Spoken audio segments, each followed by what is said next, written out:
5, 4, 3, 2, 1, fire.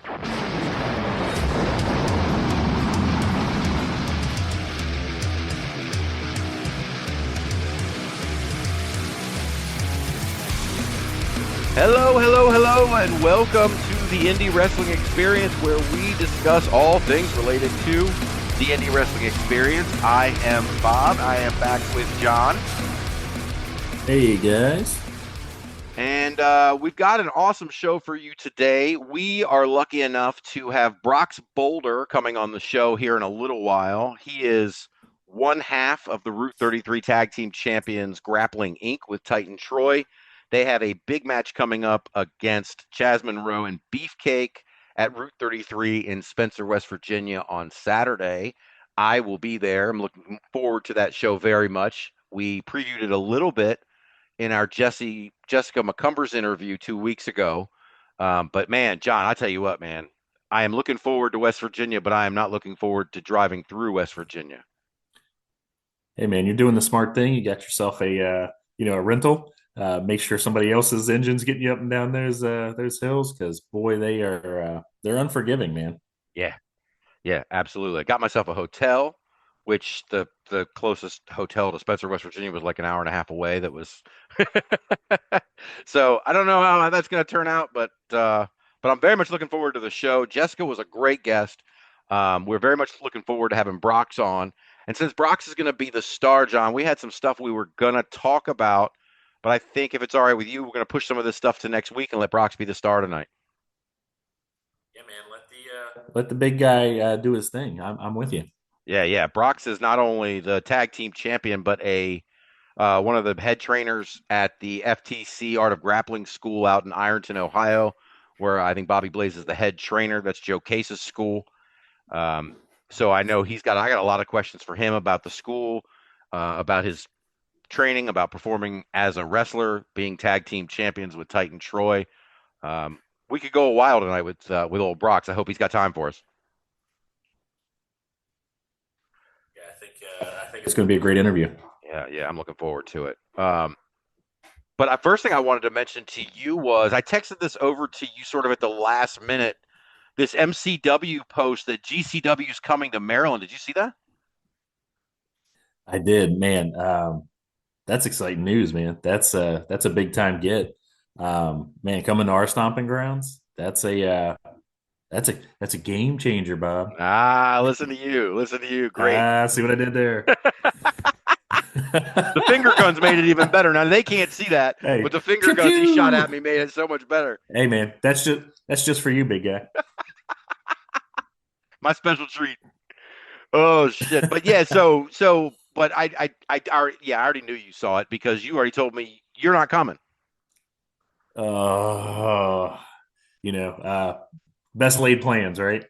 Yeah, I've already got plans to be out of town with my wife and my son and his girlfriend, and so unfortunately, I'm going to miss this one, which isn't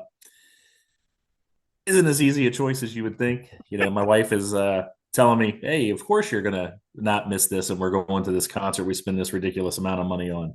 I'm going, but am I? Am I Right. really? I mean, I'd hate. Ooh, I don't know. Yeah, see, here's the problem with that.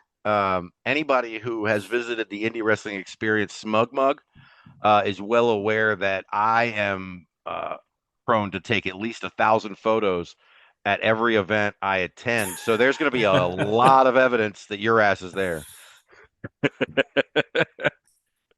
I mean, come on, man. I'm an old chubby white guy. I mean, we all look alike. I mean, at MCW, that's not necessarily not a shot at MCW. I'm saying like there's a lot of chubby white guys I'm at just saying. MCW. Hey, I was gonna say I've been to a few MCW shows. I blend in. Let's just say that. So it could be pulled off. Yeah, Some strategic enhancements here and there. We may be able to pull this off, Bob. yeah. No, that's true. I mean, I'm pretty sure January doesn't listen to the podcast, right? I don't even think January knows we do a podcast, Bob.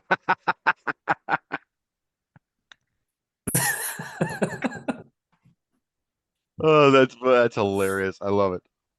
Oh man, but yeah, so I'm gonna try to be at this show, but I can't make any plans. I mean, like you and I were talking about off air. I mean, it's Yep. honestly, I'd rather go catch a Hammerstein show or something, a GCW show than force Hey this man, kind of. I say we, if we don't get this one, which obviously I'm definitely not going to get this one, unfortunately. I say we make plans to make a road trip, man. Hmm. Now, I do have a question for you though, because this is the GCW thing has been. It's interesting to me. Like, I haven't covered GCW on my blog. I haven't covered GCW really on this podcast. I mean, I did talk about Effie winning the title a couple weeks ago, but I haven't really, and it's because GCW is so, what's the word I'm looking for? Prolific. I mean, they're everywhere. They're pervasive. I mean, they tour Yeah, so much. And I guess my question to you is, what do you think of that? It's got to be expensive to run a model like that, I would think, but I don't. yeah, I would imagine. You almost have to look at it, at least me. You kind of think of them as an upper tier indie. They're I guess a touring indie company. Hmm. A lot of what you and I have been talking about. I know a lot of the shows you go to are these tiny, smaller regional things. They're really kind of baked into their hometowns, their home turf. So GCW coming in, it's definitely neat. But yeah, it's one that I don't have a ton of time watching, but the name. It's GCW, CZW. Shakara. I think it's kind of that level down from obviously the TNAs and the NXTs and things like that. But they are, the well known. The guys. Even if you didn't see them there, you heard about them there. All the guys, Punk, Roddy Strong, all those guys coming through. They hit all those major ones, and then you kind of went from there to Ring of Honor, and obviously springboard into the big times. Hmm. So it's kind of cool that it's coming to our little rinky dink. It's nice, man. RJ Meyer Arena. Hey, Yeah, it's not really like I rinky said, dink. I mean, I mean, I like that place. no, our RJ Meyer Arena is awesome, and so the fact that I'm missing it is kind of bumming me out a little bit, man. It was like, gosh darn it, why? Of course it would be a day that I've already got something planned, but yeah, man, I look forward to hearing the experts of the show and reading the dirt sheets on it, and man, it's GCW. It's going to be a great show. Yeah, yeah. No, you're right. I mean, I'm looking forward to this show, but it's got me thinking about how much time I'm going to invest learning GCW. Just so many shows, so many results, so many performers have gone through there. It's a lot. You know what I mean? Like when I do these rankings, right? That I do every month, the men's rankings, the promotion rankings. Like if you pull up a promotion, there are some promotions where it's hard to rank 10 guys because there's not Oh, really 10 absolutely. guys running regularly there because it's kind of a small deal. GCW, I have a feeling it's going to be hard to rank, and I'm going to rank them as an intergender because I mean, they are an intergender promotion. Right, right. So I'm gonna have a hard time coming up with a Do top you go 30. back to? I mean, they've been around for forever. I mean, they were what GCW or Jersey. GCW Hmm. Jersey Championship Wrestling. Yep, If I'm not mistaken, correct. they were. So I mean, you're going back to the late '90s. I mean, 99, 2000. I mean, it's just like you said, you'd be hard pressed to fit 10 guys into your list on that. There's so many people that have come through there. Right. No, they absolutely have, and I think that's why I've been so nervous about tackling it. Not only that, but because the people that like you make a top 10 for GCW, people are going to have opinions. I mean, like, Oh, I'm kind of getting well, myself figured you've out in this got ranking thing before I GCW attack the big hardcores, one. absolutely. Yeah, yeah, yeah. The Yeah, internet wrestling right. community will know. Yeah. Yeah, So I'm not listen, that brave yet. I'm with you. yeah, absolutely. I am adding AAU out of Chicago this month, which brings me up to like 50 promotions, which is just it's unreal to me that I don't know. Like I said, like I said before, if I love something, I organize it. So this is what I do. I've been doing it since we were kids. When we had those little LJN dolls, there was one point where I had all those LJN dolls in that big bin. LJN dolls, listen to me. the LJN, whatever they were. All, Action figures, Bob. all in a big bin. And at one point, I printed out a list of every possible one-on-one match between all of those things. It was like 35 pages. I don't know what's wrong with me. My therapist hasn't figured it out either yet, but that's just what I do, man. I make long lists like that. So, speaking of which, like I said, we had some stuff we were going to talk about that we're going to talk about next week, including the WWE ID Championships, and then also these comments that were made on the B She's Wrestling podcast by Mike Davidson of Wrestling United, and then the subsequent tweet by Liza Hall about that and the cancellation of the show. And then also we were going to talk about our impressions of LSG episode 1. We're going to have Rich Buchholz coming back on next week, and we're going to roundtable a lot of topics, and those will be 3 of them for sure. But just in 30 seconds, what'd you think of LFG? What you've seen so far? I liked it. It's a kind of a new take on. Really reminded me of Tough Enough, just without all the camp. A little more grounded focus on it. It's a murderer's row of coaches, man. You got Taker, you got Mickey James, you got Book, you got Bubba. I mean, that's wow. Any of those guys is a wealth of knowledge. And watching the first episode, some of the athletes that are participating in this from the Performance Center, just man, they just visually jump off of the screen at you. Some of these guys and girls are just phenomenal looking, and it's going to be a lot of fun to watch this. Yeah, you know what I liked about it? The thing that, like, I guess the difference between this and Tough Enough is that Tough Enough was like American Idol, basically. I mean, you took these people who were starting with little and then trying to teach them how to be wrestlers through the competition and make them better.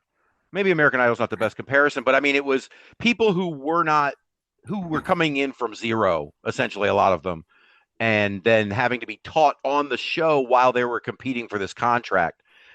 Now, in this show, the thing that strikes me is all these people are already at the Performance Center. They already want to be wrestlers. Right. They've already trained for different periods of time. So we're getting like, I don't know. I like to make comparisons, like the Jeopardy Tournament of Champions. Like, we're getting the Tournament of Champions now. Like, we're getting all the people that would have won different Tough Enough seasons, and now they're in this season. I mean, that's the level they're at. And like I said, they're taking some of that game show kind of feel out of it. This to me seems like a Hard Knocks, like an actual sports kind of documentary kind of thing.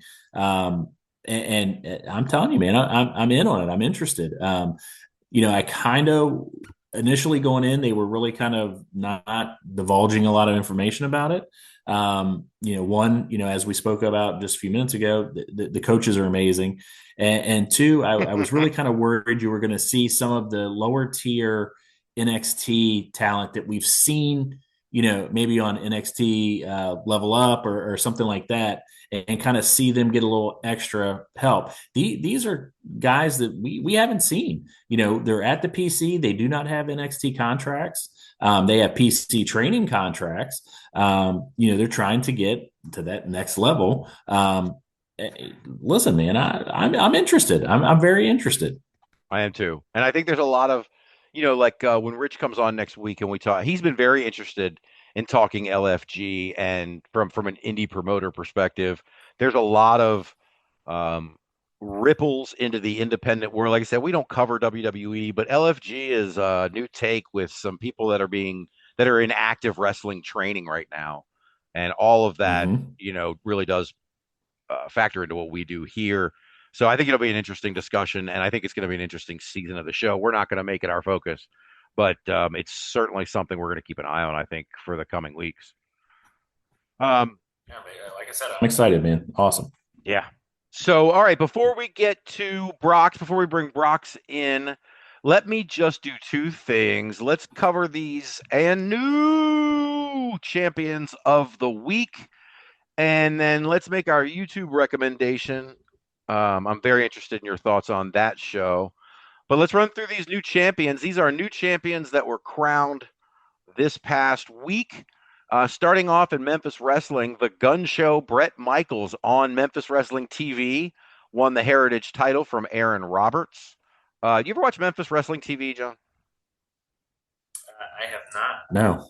When it was Championship Wrestling from Memphis. I've seen a couple of shows, handful maybe. It may have been one that you caught, a stray one here or there, but I don't remember off the top of my head that being something that I caught a lot of now. Yeah, I couldn't remember any names that I saw on there, but it's just kind of always in the periphery with me too. Let's see. Coastal Empire Wrestling, Hollywood Hunter James became the heavyweight champion, defeating Randall Reno. CZW, John, we have never been to a CZW show. We need to go to I don't know if you've been to one yourself, but we haven't been to one. Nope, I have not been to one, and I think you and I have talked about it for years at this point, off and on. Yeah, man, I'm definitely down to go check out a CZW show. It's one of those crazy things, man. I mean, the damn thing's up the street from you, essentially. I mean, it's and it's just an hour from me. I mean, how the hell have we continued to skip it? I don't know, but we got to get to a CZW show or multiple CZW shows. We got to stop all this adulting, man. That's what it is. Yeah, that's a fair point. So I guess my question is this, though. If we go to a CZW show, or when we go to a CZW show, do we do deathmatch show or do we do regular show first? Oh, come on, man! You know what we got to do. I've known you long enough. And you've known me long enough. You know what we got to do. Yes. We got to go deathmatch, baby. I'm in. It's got to be deathmatch. I'm in, man. Absolutely, we'll man. Take British. We'll make them cry. He's not been taught the ways of the deathmatch yet. Oh no, he's all about that British strong style. Oh, that's so sweet. I know, it's cute, right?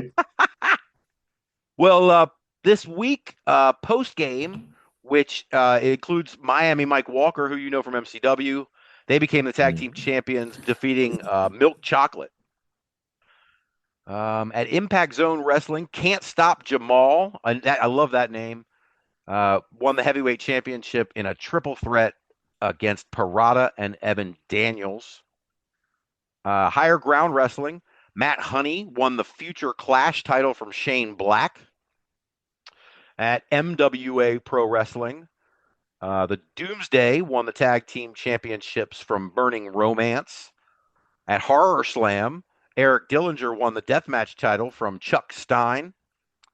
XLWA Extreme Time Wrestling, Cousin Condrey won the Extreme title from Chaos. 2 titles changed hands at Classic City Wrestling over the weekend. The Northside Heroes won the tag team titles from Top Team. And Najicism, which is, I saw his post about this on Instagram, Najicism became the new Classic City Wrestling Heavyweight Champion, defeating Owen Knight. Someone else we know, Y Keys, won the Enterprise Pro Wrestling Livewire title in a fatal 4-way against Sick End, Jacob Cassidy, and Victor Jones. Brittany Brooks, who we talked about last week, won the Relentless PNW title from Brooke Havoc. I saw she posted about that, John, and she's talking about her comeback tour and being a belt collector, I believe. So she's bring it on. Like I said, we both talked about it. We both love Brittany Brooks. Dude, she's 20. Hey, did I say that? She's 20. Like what? 20. Crazy, right? It's unreal, man. She's do it so and then go home and get in bed. No shit. Let's see. Heritage Wrestling Alliance, Luke Fury won the Mid-Atlantic Championship.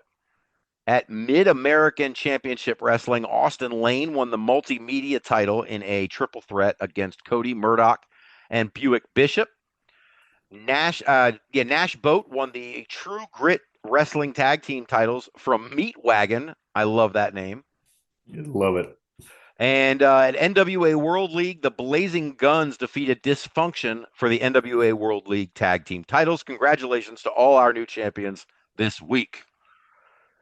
Now, Rocky Mountain Pro Charged episode 434 as our YouTube recommendation of the week. Now, I've seen a couple of Rocky Mountain Pro episodes before, episodes of Charged. You hadn't, right? And this was my first. It did not disappoint. Yeah, yeah. What'd you think overall? Great production. The show is very slickly produced. It was very easy on the eyes to watch. Things popped and clicked and went off really well. For a quick hour show, they got a lot in. Man, I had a great time. It was a good show. Yeah, it's a quick 45 minutes, right? Mm-hmm. The thing I liked about it, and you and I talked about this off air, the thing that really caught my attention was for a show that is up on YouTube. Now I know that this show also airs on local TV, so don't get me saying that this is just a YouTube show. That's not what I mean. But for a show on YouTube, it stands out in my opinion because it's not just a collection of matches. They've got backstage vignettes.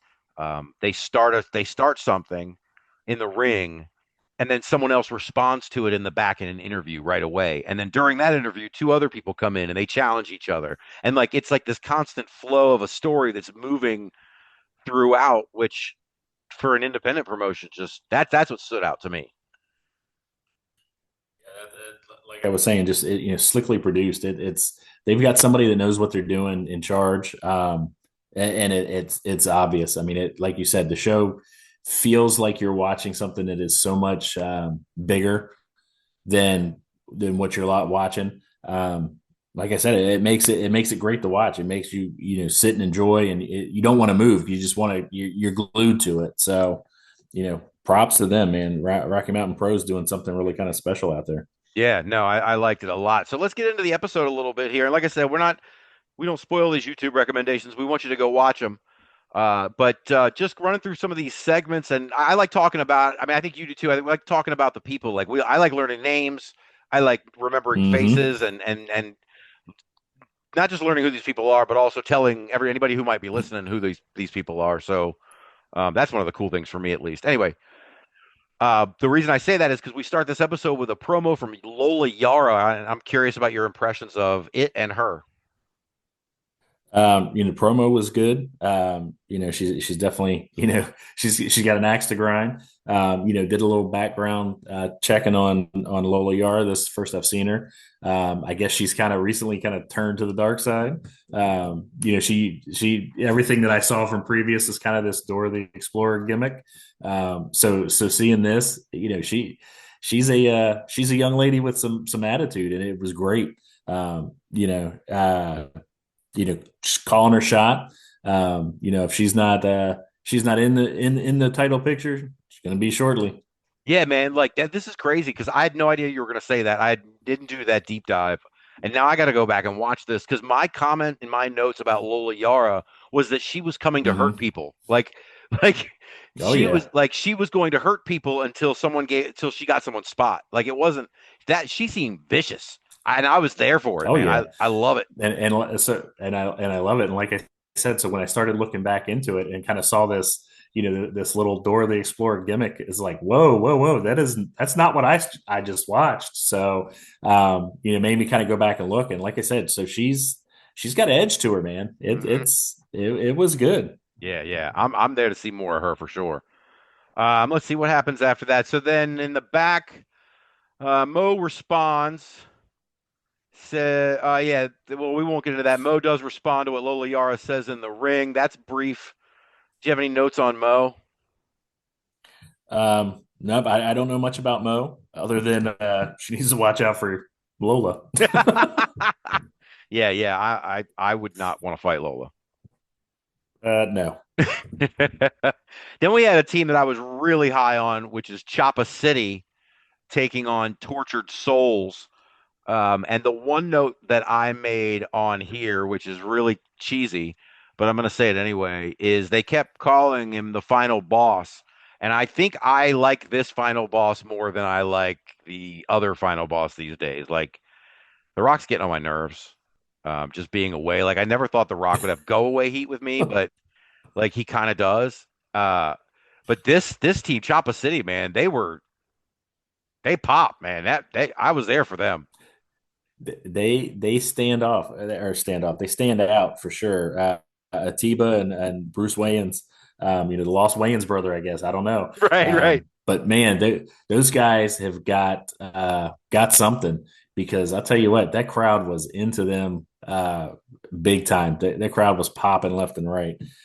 Tortured Souls, the guys look great. They got a great gimmick, kind of. I like the guys that come in the suits and the nice dress shirt, dress pants, and just kind of kick butt. It was a fun match, man. You're gonna have to watch it and see what happens, but man, you're right. Choppa City, I can see them in a TNA or an AEW right now. Yeah, yeah. If they're on screen, I'll stop and watch them. Yeah, they definitely catch your attention for sure.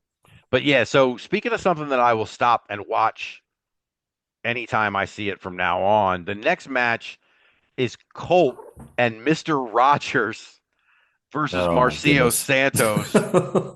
I think you're a little less impressed with the Colt and Mr. Rogers gimmick than I am. The thing that I like about it, yeah, okay. I mean, it's reminiscent of other wrestlers, but he wrestles with it on. He keeps it on. Like Colt and Mr. Rogers are essentially a tag team, right? I mean, Dude, at one point, he hits Santos with a big chop, and just Mr. Rogers is hurt now, and Mr. Rogers is yelping, and it was just so goofy. It was, you couldn't help but giggle, and hey man, there's room for that in a match. And what I loved about the match was you had that funny, goofy shtick that Colt had, and Santos is a killer, man. Like I yeah. said, you and I had talked about it a little bit. I mean, I got early Taz vibes. I mean, just this guy in a black singlet that is just throwing people.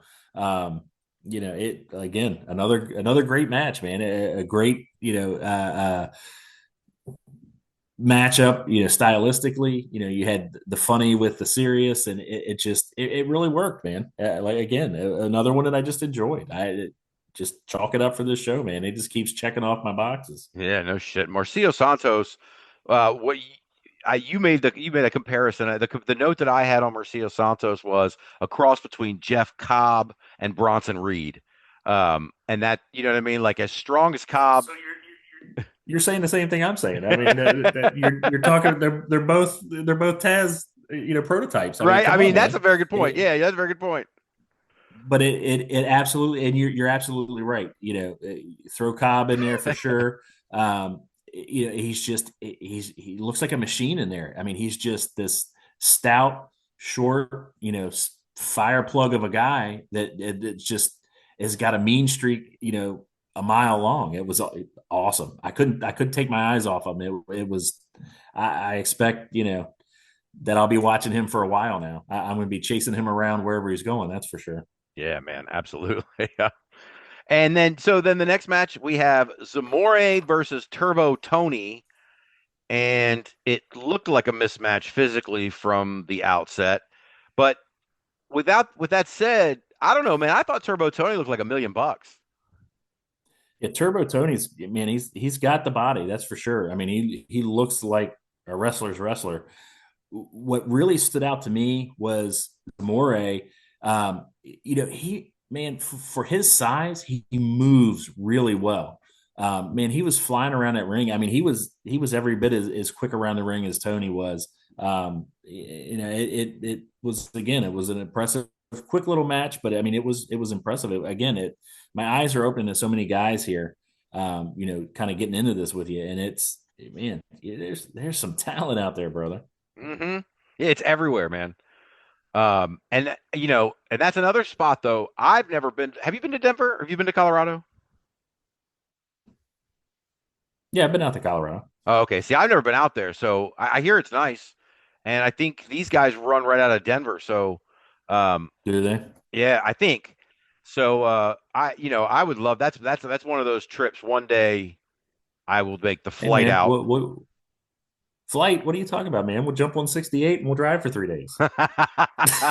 Oh my God.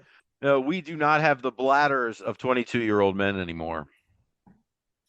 That doesn't. I don't know that I ever did, but okay. Oh shit. And then so the last match we have on this Rocky Mountain Pro Charged episode J.K. Pop, the longest reigning tag champs in the history of RMP, versus Cease and Desist. Um, this faction, this LAW, with their NWO style shirts that say LAW. First of all, I don't know. Yeah, you can continue to mock or continue to copy the NWO, and it's going to pop me every time. I don't care if it's the BWO. I don't care. I like it. But what'd you think of them as a team? I thought they were pretty strong. Yeah, it was a good match. That's I've got my notes is man, I had a lot of fun. Hmm. um, J.K. Pop is good. Johnny Casanova is good. Caden Koyama really stood out to me. Yep. Cease and desist. Come on, who doesn't love a guy named Cookie? Come on, man. So it just again, it was another match where you could tell these guys have been in the ring together before. They played off each other. It's told a great story, popped the crowd in all the right spots. Hey, you can't ask for any better. And like you said, in a 45-minute show that I could fit in on a lunch break or anything like that, it just was fun, man. I started the show, and then before I knew it, I was done, and it was like, man, I'm gonna have to go back and check some old episodes because these were great. Yeah. No, absolutely. I agree. And the one thing I'm just tying this back, as this is the end of the Mm-hmm. episode, and again, we don't spoil, but there is a controversial finish to this match, which Mm-hmm. is clearly leading to no, I don't say pay-per-view, but I mean an event, a live event. They're building towards their main live event or whatever. You can tell the story is building towards something that's going to play out, and they end the episode is almost like an episode of Nitro. You know, Nitro would end with dudes still fighting, and you just have to wait till next week to find out how it ended. Like And they're just kind leaving of you go. figured out. Now we got to figure out what's going to happen with this shit, and they just left us with it at the Yeah, end. you gotta tune in, man, because it just goes off air with stuff still going on. Dude, it popped me hard. It was awesome. Yeah, yeah. No, like I said, I like this show, and I highly recommend you guys check it out. I'm gonna go back and check out those old Lola Yara, the old Lola Yara gimmick. Oh yeah, dude, they will not disappoint, man. All It's right, like two different people. It's awesome. I love that shit. I mean, it reminds me of as you were talking about that, right? I'm thinking to myself, have you Hmm. seen much of this heel Roxanne Perez gimmick? Bits and pieces as I catch it here and there. You and I think, have always kind of popped more for the heel. So I dig it. Um, just same as when Bailey went. Finally turned to a heel. You pop for it, man. It's great to see somebody go. You know what? Who needs you guys? I'm going to do what I need to do. It's great. See, here's the thing. For me, I'm not buying it. And that's kind of that's where I was going with this. Like, I'm not buying Really? Roxanne Perez as a heel at all. Not a tiny bit. Those Now, see, those I big think doe eyes, like I can't, she's not mean enough. Like, I almost need her to make someone bleed and just go like Nikki Cross psycho on somebody and just I like was going to say really you get need her to go vicious full before I believe core. it. What's You need that? her to go full core Jade on her. Yes. What do you need here, man? Exact. Yes. Cora J. Well, look, Cora J's a natural heel, man. She. Dude, see that you and I are going to differ on that. I think Roxanne, she's got this sly heel thing going. This slick heel that she's the bad kid that your mom kept saying don't hang out with, and but she's just sweet as pie to everybody until the parent wasn't looking, and then she's slashing your tires. Right. I love the gimmick. I think Sunny. Roxanne Perez is killing it. Is this? Yeah, that was pretty much the Sunny gimmick. Sunny was a girl next Absolutely. door who was doing all sorts of evil shit. Yes, she was. Yeah, but she had No. that big smile and the whole Hmm. deal. Yeah, I love that gimmick. Like I said, I still don't buy it with Roxanne Perez. I want to buy it. I love Roxanne Perez. I think she's a natural baby face. I think that's where she'll end up. But like I guess the point that I was making with this was if Lola Yara can switch from the gimmick you're describing, I'm gonna go see it, to the gimmick that Hmm. I saw that quickly. I mean, that's impressive. I mean, the ability to do that. I mean, I think that's one of those things you can't really teach, right? I mean, that's impressive. I mean, it's hard to change gimmicks on a dime. I think they could try to teach it, but to take to it as naturally. I don't think. people take to it naturally. We've seen a ton of guys and girls over the years that just for whatever reason it just doesn't quite fit. Apollo Crews sticks out to me recent. You just never bought him as a heel. I mean, that guy is just too. His personality is too bubbly. He's too smiley, Yes. and that's not a knock on him. Right. It's just hard. It's just hard to not like the guy. So again, it can be taught, but it doesn't, like you said, it's just not natural to some people. Yeah. No. I take you for an example. I mean, it's hard to take you as a heel. I've always I'm a thought you was a natural really heel. nice guy. All the dirty shit we got into, but all those years, all the stupid shit, man. Oh, God. I don't know what you're talking about. Is that pleading? Are you pleading the fifth to me? Is that what? Absolutely. I mean, you're the lawyer. That's what I do, right? God, dude. All right, man. Listen, we need to get the star of the show in here. I think he is just about ready. Let me check. And there he is, everybody. Welcome our guest for this week, Brox Boulder, who is one half of the Route 33 Tag Team Champions Grappling Inc. with Titan Troy. He's also a trainer at the FTC school in Ironton, Ohio. Welcome, man. Hey guys, thanks for having me. I appreciate it. Thanks so much. Yeah, absolutely. So before we brought you on, we were talking about LFG. Have you seen any of that? I've watched the first episode. So yeah, I've seen the first one. I think there's 2 out right now, maybe. Yeah. Yeah. What do you? I mean, as somebody, we talked before, and I know that you're a trainer, and we're going to get into that in a minute. But from a trainer's perspective, just briefly, like, what do you think of the show and what they're doing on there? I think it's great. Like I was always kind of disappointed in WWE for not focusing more on the independent world and worried more about like these big great athletes and how they've done things. And I think with LFG, I think they have a good mixture of the guys that were the NIL people and people they pulled from the independent world. But also like with Tough Enough, you had some trainers, but like the lineup they have for this show and the way they're attacking things, I think is just it's going to help these kids. And I call them kids because I'm an old man at this point, but it's going to help these kids tremendously, man.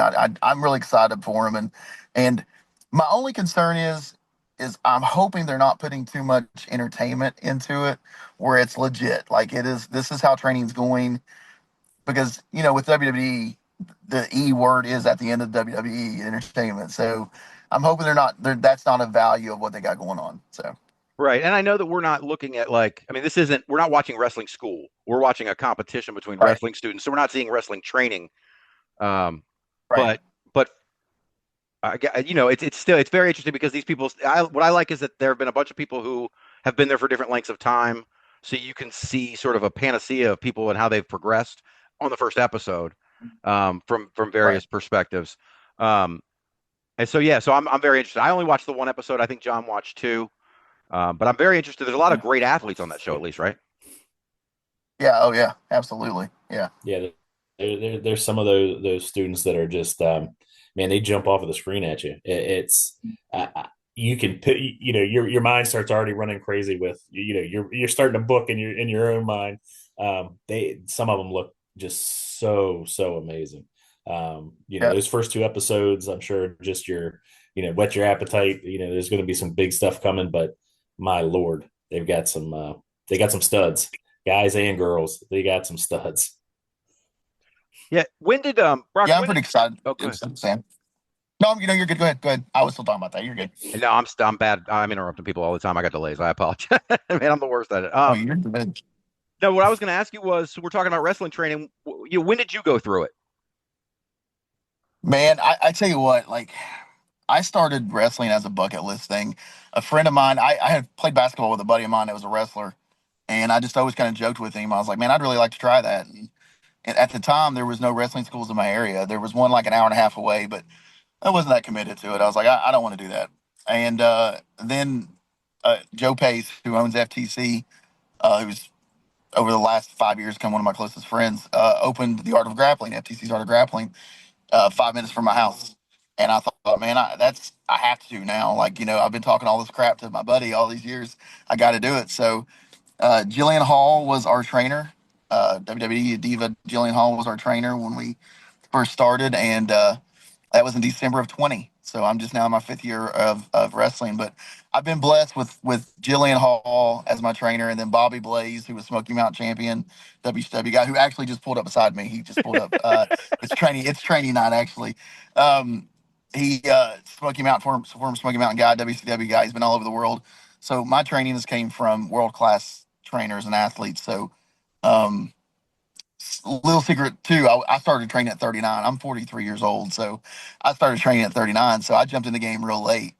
Um, but I've had a lot of really good people behind me, Bobby and Jillian. I've taken a lot of great seminars in our areas. A guy named Chance Prophet, who's worked everybody in the world, and I've got to do some stuff with him. So I've been really fortunate to have the pedigree that I have, and it's really excelled me in the business pretty quickly. So Right.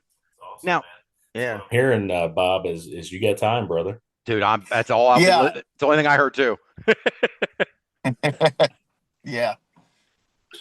Um, so I've done some interviews with promoters because I'm really interested in the wrestling business, and I almost cornered Jesse for 2 hours, Jesse McCumbers, until she put a I time love her. limit on me. Love her.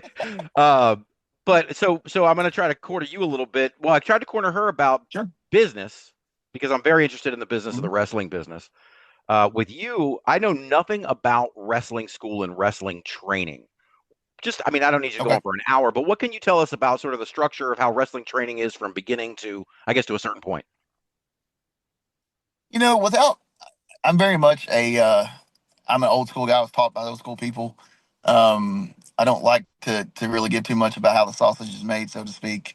But really, when it comes to training, you really want to be trained in the safest way possible, and without pulling the curtain back too much. You want to know that the dance partner in front of you is as safe as you are, and that the object of the game is to deliver a match that people will deliver a match that people will love and that people will appreciate while not um, by being able to walk away from it. So in training, you want to learn the basic stuff. You want to learn how to bump right. You want to learn how to hit the ropes. You want to learn how to do the lockups and things and keep people safe. That's basically what you want in wrestling training. And I know that's really vague, and I apologize. But I'm really, like I said, I'm one of those guys that kind of here's the curtain. I'll pull it back about this far, and that's it. And and I love the fact that you want to learn more about it.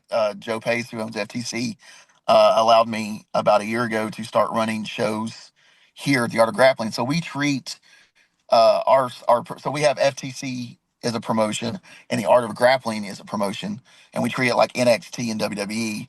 So our FTC Art of Grappling is our feeder system for FTC, and so I took over running events here at the Art of Grappling about a year and a half ago, and we've ran probably 20 events since then. And it's on my shoulders. Like Joe's like, well, here it is, buddy. You want to learn how to do it? You're doing it. So I book the matches, I book the talent, I do everything that better people than me are doing, and I'm learning on the job while also wrestling. That's the cool thing is, I'll sit back there and run the music and make the matches and everything, but then I'm like, oh crap, come run this music. I got to go wrestle, and come back and go back to promoter mode. So, um, I took a very big interest in training, but I wanted to learn it all. I wanted to learn how to promote. I wanted to learn how to book. I wanted to learn how to do singles tag team. I learned how to be a manager. I want to learn how to ref. I've done all this stuff in my short time, and I'm just that guy. I wanted to learn everything behind the scenes. So when it comes to training, I anybody that's listening, I would definitely encourage to learn the business as a whole, not just don't kind of corner yourself in one aspect of it. Learn it all.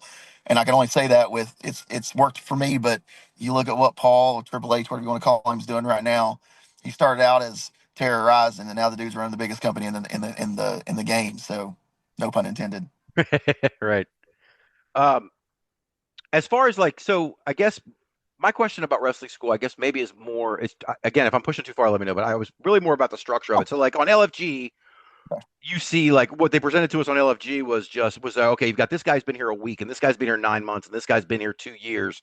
Is there like Is that how it is at most wrestling schools where guys hang around until they're ready, or is there like a graduation and then people hang around because they don't feel like they're ready? Or you know what I mean? Like I guess that's kind of what I'm trying to get to. Right. Is there a time where they progress and move on?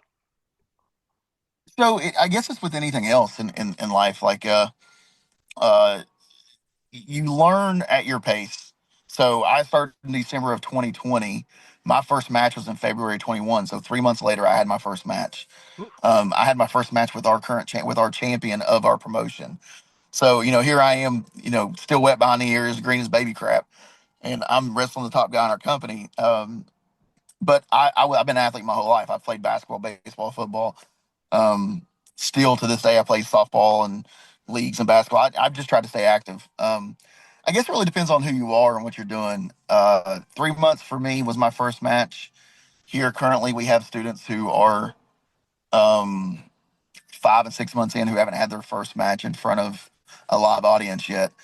The other thing too, as far as graduation goes, how we do things here may be different from everyone else, and that's why I love what we do. We treat our school as more of a wrestling gym, opposed to there's no graduation date. So we have some of the lowest fees in the area as far as wrestling schools go, and then we have access to Bobby. And so this guy's coming in twice a week and training these guys and girls, and allowing me to assist him. And we're trying to treat it as a Planet Fitness or a gym. We have 2 rings, we have weight equipment, we have tanning beds, we have massage therapists on staff. We have a bunch of stuff to help you be what you want to be in this business, whether it be a ref, manager, whatever you want, commentary, anything, ring announcer. So as far as the school goes, it's based on you, man. It's based on how well you progress, how fast you progress. Because like you said with LFG, I have guys here that's been here 2 months, and I've got that are locking up with guys who's been here since day one. So it's like that everywhere. Yes, it just really depends on you and your commitment to what you're doing. Mhm. When And I'm very okay. long-winded. I'm so sorry. I'm a talker. I'm so sorry if I'm blowing you guys up. No, you're fine. I'll apologize to you because I'm a lawyer during the day, so I'm used to asking question all the time. So I'm on the I love opposite it. side of you. I love it. So then talk about transitioning out. So you're at Art of Grappling and you're training and you're doing other stuff. When did you branch out and start working for other promotions? And how did that happen? I guess. So like I said, I had my first match 3 months out. And actually the guy that I had my first match with at about 4 months in, contacted my trainer, Jillian at the time, Jillian Bobby, and said, "Do you think he's ready to kind of branch out away from FTC?" And Jillian and Bobby gave me their blessing, and that guy kind of took me on the road and put me in some other places all over Ohio.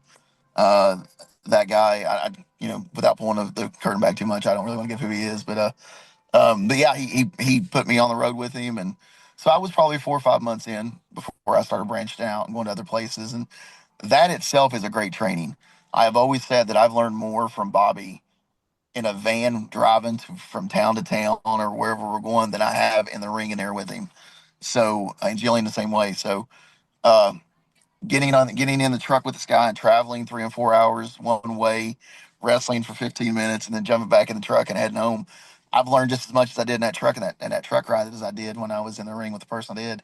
And then being in the locker room with certain people, because you'll go to these independent shows and they'll be 10, 15-year veterans. That's all they've worked at as independent, but they're great.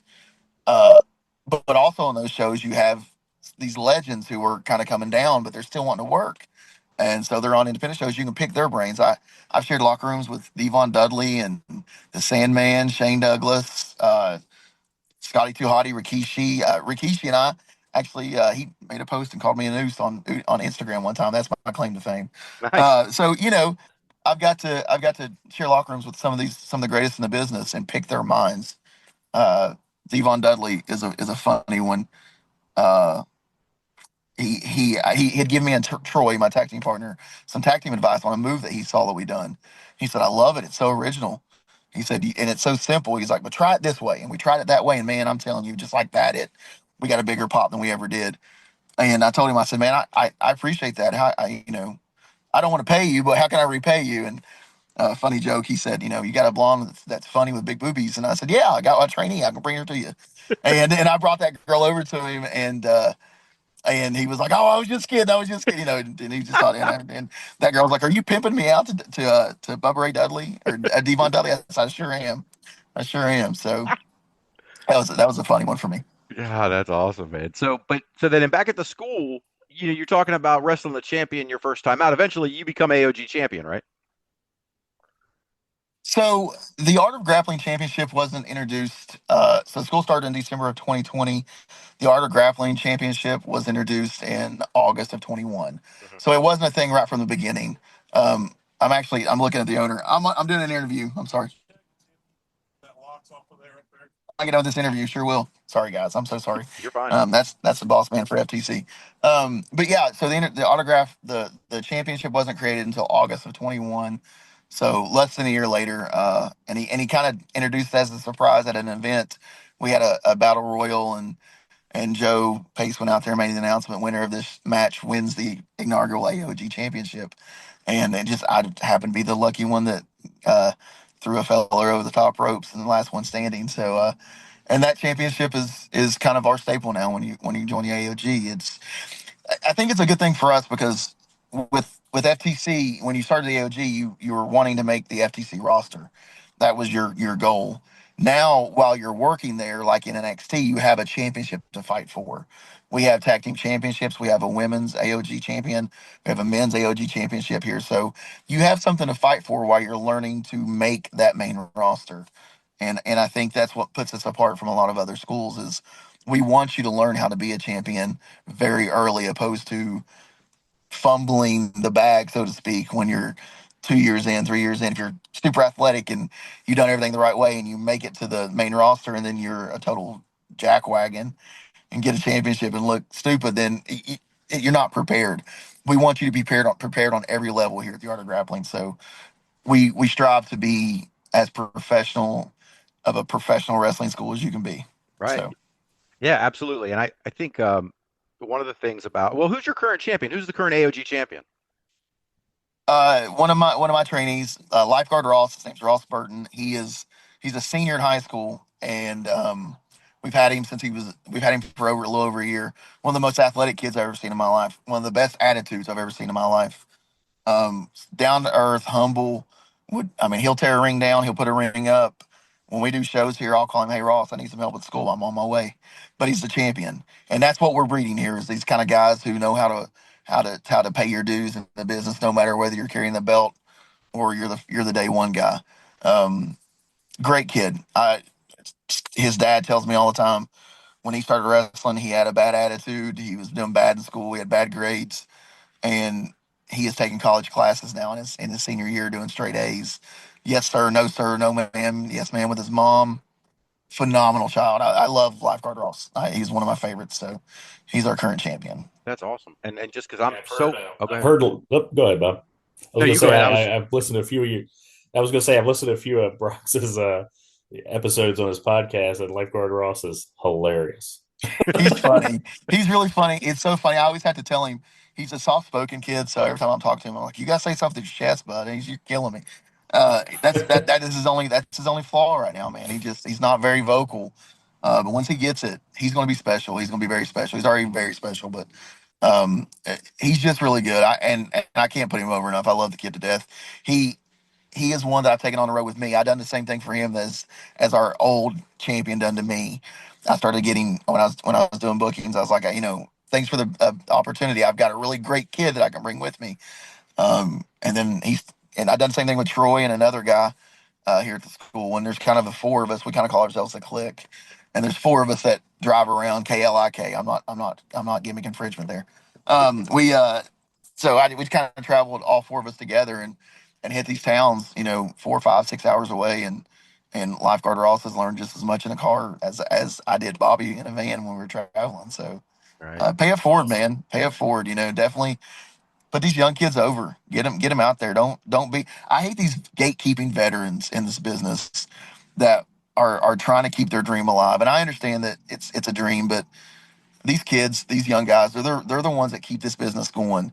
You know, let's put these kids up in front of us. Let's make them the superstars. Stop trying to gatekeep. I hate gatekeeping in this business. and you'll never catch me doing it. It's just not a thing. I hate it.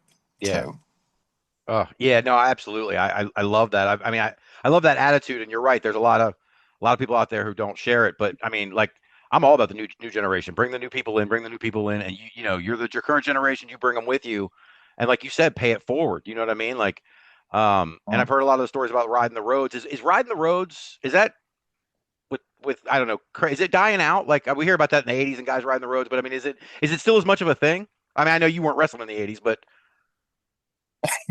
independently, it is. I mean, independently, it's definitely still a thing. I mean, us independent guys, we're not jumping on planes and going, from here to Nashville to wrestle. We're in a van with 5 or 6 other people and trying to get these roads kept hot. I literally just done a show in Indiana, and there was 6 of us on the road together in my truck. There was five of us in there, 4 of us in this truck, and 2 in another truck in front of us that we travel together. And yeah, the roads are a thing, man. It's still alive in an independent world, and I think a lot of these guys that are going to be big, the LFG guys, I think they can learn that stuff, man. Like you piled in a truck that when you get home and you get out of it and you go back to it the next day and it smells like hot rear end and curly fries, that's life. That's wrestling, man. That's wrestling. That's staying in cheap hotels that you think you might get murdered in. We stayed in a really bad hotel not long ago, and a guy, lifeguard Ross, actually was like, he looked around. He's like, "This is sketchy, but this is professional wrestling." Like he was so geeked about it, man. And that's what it's about. It's the roads are definitely still a thing, and just maybe not on the big thing on the big time, but in independent wrestling, it's alive and well. oh, that's awesome. Brox, I think you got your next shirt for the merch stand, man. Hot ass and curly fries. Oh, I said hot I'm rear it. ending. I said hot rear ending curly fries because I didn't want to push the envelope too much. Oh, But well, we're good, but yeah, you absolutely got it, man. I'm buying that shirt all day long, bro. I've always said hot ass and curly fries, and people are like, "What?" There's a story behind it, but yeah, I know. But yeah, I've always said hot ass and curly fries, and people were just like, "What does that mean?" I'm like, I'll tell you one day. I can't If tell you you know, guys. if you know, you know. If you know, you know. That's right. Oh my goodness, That's awesome, brother. We had a trip to South Carolina one time, a road trip.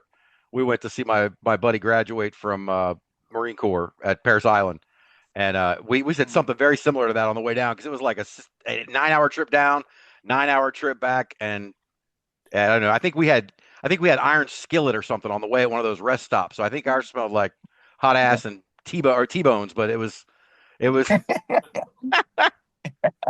something, Yeah, man. I know. We actually we just got back from when we got back from Indiana a couple weeks, it was 2 Saturdays ago. We always meet here at school and then we pile in and drive out. And I'm parked where I'm parked now, and we get out and we go into school. We take pisses or whatever, and then because we use the school for a lot of things, we watch pay-per-views or PLEs together, and use them as learning experiences. Like watch this match, watch what this guy's doing, what that guy's doing. We use all aspects of wrestling as training. But we come in here and just kind of stretched our legs and stuff before we decided to head on our separate ways to go home. When I came back out of the school and got into my truck, I had another guy with me I was going to drop off that lives close to me, and I went, "Good God, my truck smells like gross stare." I didn't smell it the whole 6 hours home or 5 hours home, but as soon as I went in there and took a leak, come back out here in my truck, I was like, "Y'all got clean." Because my truck, everybody knows my truck's my baby, so I was like, "You boys are going to clean my truck. I don't give a crap, man. If I'm driving, you're cleaning." So. Oh my God. So since you mentioned it, I'm all about Stays learning. with my kids. But yeah, no Yeah. bullshit. So I love learning about names and new people. So I'm just gonna run down this list. So who's the women's champion at AOG? Tell me about her. Sarah Bubbles. Sarah Bubbles is our current AOG Women's Champion. I have the greatest story about Sarah Bubbles. You guys picked the wrong person if you have a time frame tonight. Um, I've got stories for everything. I'm telling you. Good. So Sarah Bubbles is a friend of mine. I've known her long before she started wrestling. She was going through a rough time in her life at the time. She is going through a divorce, and she called me and she goes, I'm going to be back in getting back. I want to get back on the dating scene, but I don't want to go to the gym. Like I just don't want to go to Planet Fitness and do this or go wherever and do that." She's like, "What should I do?" And I was like, "Come to wrestling training." She was like, "You're ignorant. I ain't doing that." She's like, "I made fun of my ex-husband for watching wrestling. That's the dumbest crap on the planet." She goes, "It's dumb."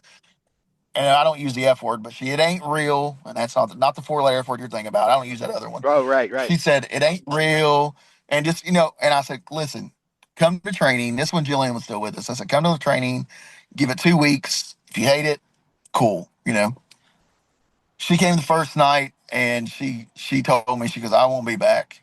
She said, I can't move. And I said, you'll be back because you promised me 2 weeks. And here we are 4 years, 3.5 years later, and she is our current AOG champion. Didn't know anything about wrestling. Couldn't spell wrestling. Couldn't tell you who Sting was. Couldn't tell you who The Undertaker was. Knew nothing about wrestling. And here she is running the roads, keeping them hot, carrying our championship, and is absolutely enamored by it. And is so over. That girl could go out and wrestle a broomstick, and people would love her. She comes out to girls just want to have fun with bubble guns and just pink hair. And I wish that I could just step out the curtain and do nothing and get the crowd going like she does. It's ridiculous. But I'm not a blonde with blue eyes, so there's that. So it is what it is. Yeah. No, Sarah Bubbles. I mean, I've heard of her before. We met. Yeah. So I mean, I've seen stuff about her around. So she's definitely, her name got to me. I mean, I know she's getting around and she's getting Yeah. bigger. So that's very cool for her. How about your tag team champions? We just actually crowned new tag team champions on Sunday. We done a Sunday matinee show here. Our former champions they were the Brothers of Seduction, which was another brainchild of mine. Yes, thank you so much. They were two trainees that started about the same time who looked similar, and we were all just around a bonfire one night, and they looked just alike. And I said, "My God, guys, y'all look like brothers." And somebody goes, "The Brothers of Destruction," and I was like, "More like the Brothers of Seduction," because it's so ironic because they wear Daisy Dukes and they're kind of chubby, which I ain't body shaming. I'm a chubby guy too. So they and it became a thing, and me and Troy trained them along with Bobby. But me and Troy trained them. They've been with us about 2.5 years. They carried those belts for a long time, but they fell to Josh the Rocket Benson and the prize fighter Ken Jenkins, who Ken Jenkins is an AOG product. The Rocket Josh Benson actually was originally trained at the Nightmare Factory in Georgia, and then he came to us after he graduated that one. He came to us to continue his wrestling education. He's been with us about 2 years. So those are our new tag champions. That just happened on Sunday actually. So good for them. They're buttholes. They're buttholes, but good for them for doing what they did. Right. Yeah, I actually think I saw when I was putting together my champions for the week, my new champions for the week. I think I saw Ken posted a picture of him with one of the belts on Sunday Yeah, after winning them. yeah, So very cool for them. yeah.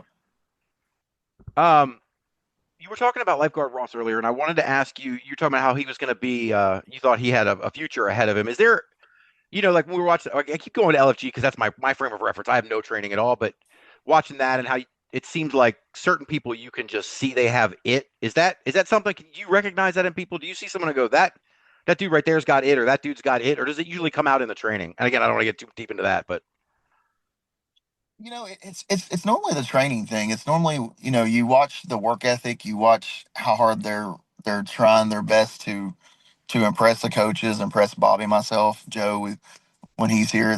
You can see that in him. And Ross, from the minute Ross came in with two other high school buddies, and those two guys cut really arrogant promos because we always make your day one here. You cut a promo, tell us about yourself and what you want out of this, and they cut some of the most arrogant promos on the planet. And I had to go in there and fry them and threw pencils and notebooks at them, told them take notes and watch how a promo was done. And and Ross was the one guy that didn't cut an arrogant promo. He was very focused. He listened to the task. He said, "This is who I am, and this is what I want." And then you listen to that, and you watch what they do in training every week. I don't know what's going on here. I'm sorry, my phone is going crazy. I apologize. no, we still hear Um, you. but we listened to his promo, and then we watched week after week after listening to his promo, know that he was doing exactly what he said he was going to do in his promo. And it also goes back with Ross in particular. Hey, Ross, I need you to do this. Got it. I need you to be here to do this. I'm there. Paying dues, respectful, doing stuff at home, being a better son, a better student. So you look at Lifeguard Ross and you can see that. You see that. Um, we've had guys and girls come through here that they wanted the accolades, they wanted the crowd cheers, but they didn't want to put the hard work in. And going back to that 4-letter F word, people can say that this business is that all they want, but it takes a real athleticism. It takes a strong-minded person to put your body through what you got to do. And this is as much as an athletic um, sport as anything else. And you see pretty quickly whether wrestling's for somebody or whether it's not. Right. So Ross is a special case. He was right off the bat. You could tell. But we've had guys come through there. I'm like, I don't know. And now I'm like, that they're killing it. They're killing it. So, right. I guess it goes to answer your question. I guess it really depends on the person. To me, I want to see something in somebody before I make my decision or before Bobby makes his decision on, okay, we got something special here. Because, the old saying is every dog has their day, and they may have 2 or 3 good trainings in a row, and then they're like, I got this. This is me. And then they just think they know it all. We've seen that too. 2 or 3 guys they take perfect bumps on day one, and they're like, this is me. I'm going to kill this. And then they stop listening, and then they suck real bad, and they can't figure it out. And then they blame the trainer, and it's not the trainer. It's the person that's not listening to the trainer. So I guess, it really depends on the person and then what they want to be. If they want to be special, they'll be special. Yeah. I was looking, as I was doing my research or whatever, and I put it in the little outline that I sent you, that I saw the article where Bobby Blaze said at one point that you were sort of taking on a role there of helping guys you're the locker room leader, and that you help guys get bookings and transition out. How did it come about that you became that guy? And what do you do for these folks that you can tell us about? The way it came about was Bobby cussed me out and kicked me out of his ring. We This is my favorite story. I tell everybody this story. It's my favorite Bobby Blade. Well, one of my favorite Bobby Blade stories. We were working on training. We were in a ring one night, and I wasn't anybody at the school. I was just a trainee at the time. And he was kind of aggravated, and he said, I'll give you guys compliments when you earn them. And anybody that knows me, Bobby will tell you, I'm harder on myself than anybody could ever be hard on me. And I said, well, I guess I'll never get a compliment then, because I was pissed off about something I had done wrong that night. And Bobby thought I said something about him. And he was like, what the hell did you say? And he just ripped my ass. And I was like, I didn't say anything about you, Bobby. And he was like, okay, better not have. And a little bit later, he was showing me something in the ring. And I didn't question it. I questioned whether I was doing it right. And I guess he misheard me and thought that I was questioning him. And he said, you know what? Since you know it all, get the hell out of my ring right now. And I was like, well, screw you, old man. I got out of the ring, because I was young, and I'm younger, and thought I knew it all. And so I jumped out of his ring and was like, hell with him. Hell with this. Hell with everything. I'm out. And I sit and stewed on it. And then I was walking out of the building. I was going to walk out of the building, and Bobby walked by me and just blew by me. And I thought, you know what? It ain't going to work that way. We're going to hash this out. I'm going to go talk to this guy. So I followed him to his car, and we started talking. And we come to an understanding that he misunderstood me, and that's not what we were doing. We were in the heat of the moment of things, and things kind of got blown out of proportion. So we kind of come to an understanding that things didn't go that way, and guys are starting to walk into training. Sorry, and he told me a couple weeks later. He said, it took a big man to follow me in my car and hash things out. And he said, and that's why at 39, you're going to be more special than a lot of these other guys, because you use this more than just flying off the handle and said, F it and whatever. So it was probably 6 months later, I started getting more responsibility in the school, and I would pull people to the side and help them with their lockups, help them with their shoot offs, or I would jump in the middle and be like, hey, Bobby, I'll help you. And he told me, he said, I seen that early on. That's why I jumped down your ass. It wasn't because you were being an asshole. It's because I saw that. I saw the leadership. And that's what he always tells me, that, the little bit of extra, I started doing some one-on-one stuff with guys. I'm going to be here on Saturday, guys. If you want to come in, let's run some drills. Whatever you want to do. If any way I can help you. And then as I got bigger and as I started getting more bookings, I would put at promoters' ears, hey, I got a great kid that can work anything, whatever you got for him. And then me and Titan became a tag team, and I started, pulling Titan with me and getting him some one-on-one stuff. And then Grappling Inc. formed, and We started blowing up, so we started bringing other people. It's that pay it forward thing, man. Bobby put a lot of trust in me to help these guys and girls get to where they want to be. And again, it goes back to I'm blessed to have a Jillian Hall and a Bobby Blaze under my belt to say they trained me. You know, Bobby was trained by the Malenkos, Boris, Dean, and Joe, and Jillian had, you know, Fit Finley and Lance Storm showing her how to do things and train at OVW. And I have that behind me as well. You know, those guys showed her how to do them how to do things, and that's just passed on to me. So I want to make sure that the next generation got the same thing I got. I'm not these guys. Bobby and Jillian are far better than I'll ever be, but I have their blessing, I have their knowledge, and I want to pass that on because they're great people. Very cool.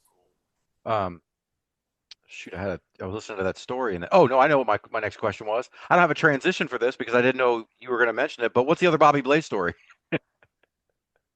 Well, but that's one of my favorite Bobby Blazes is him kicking my ass out of the ring. That's probably one A.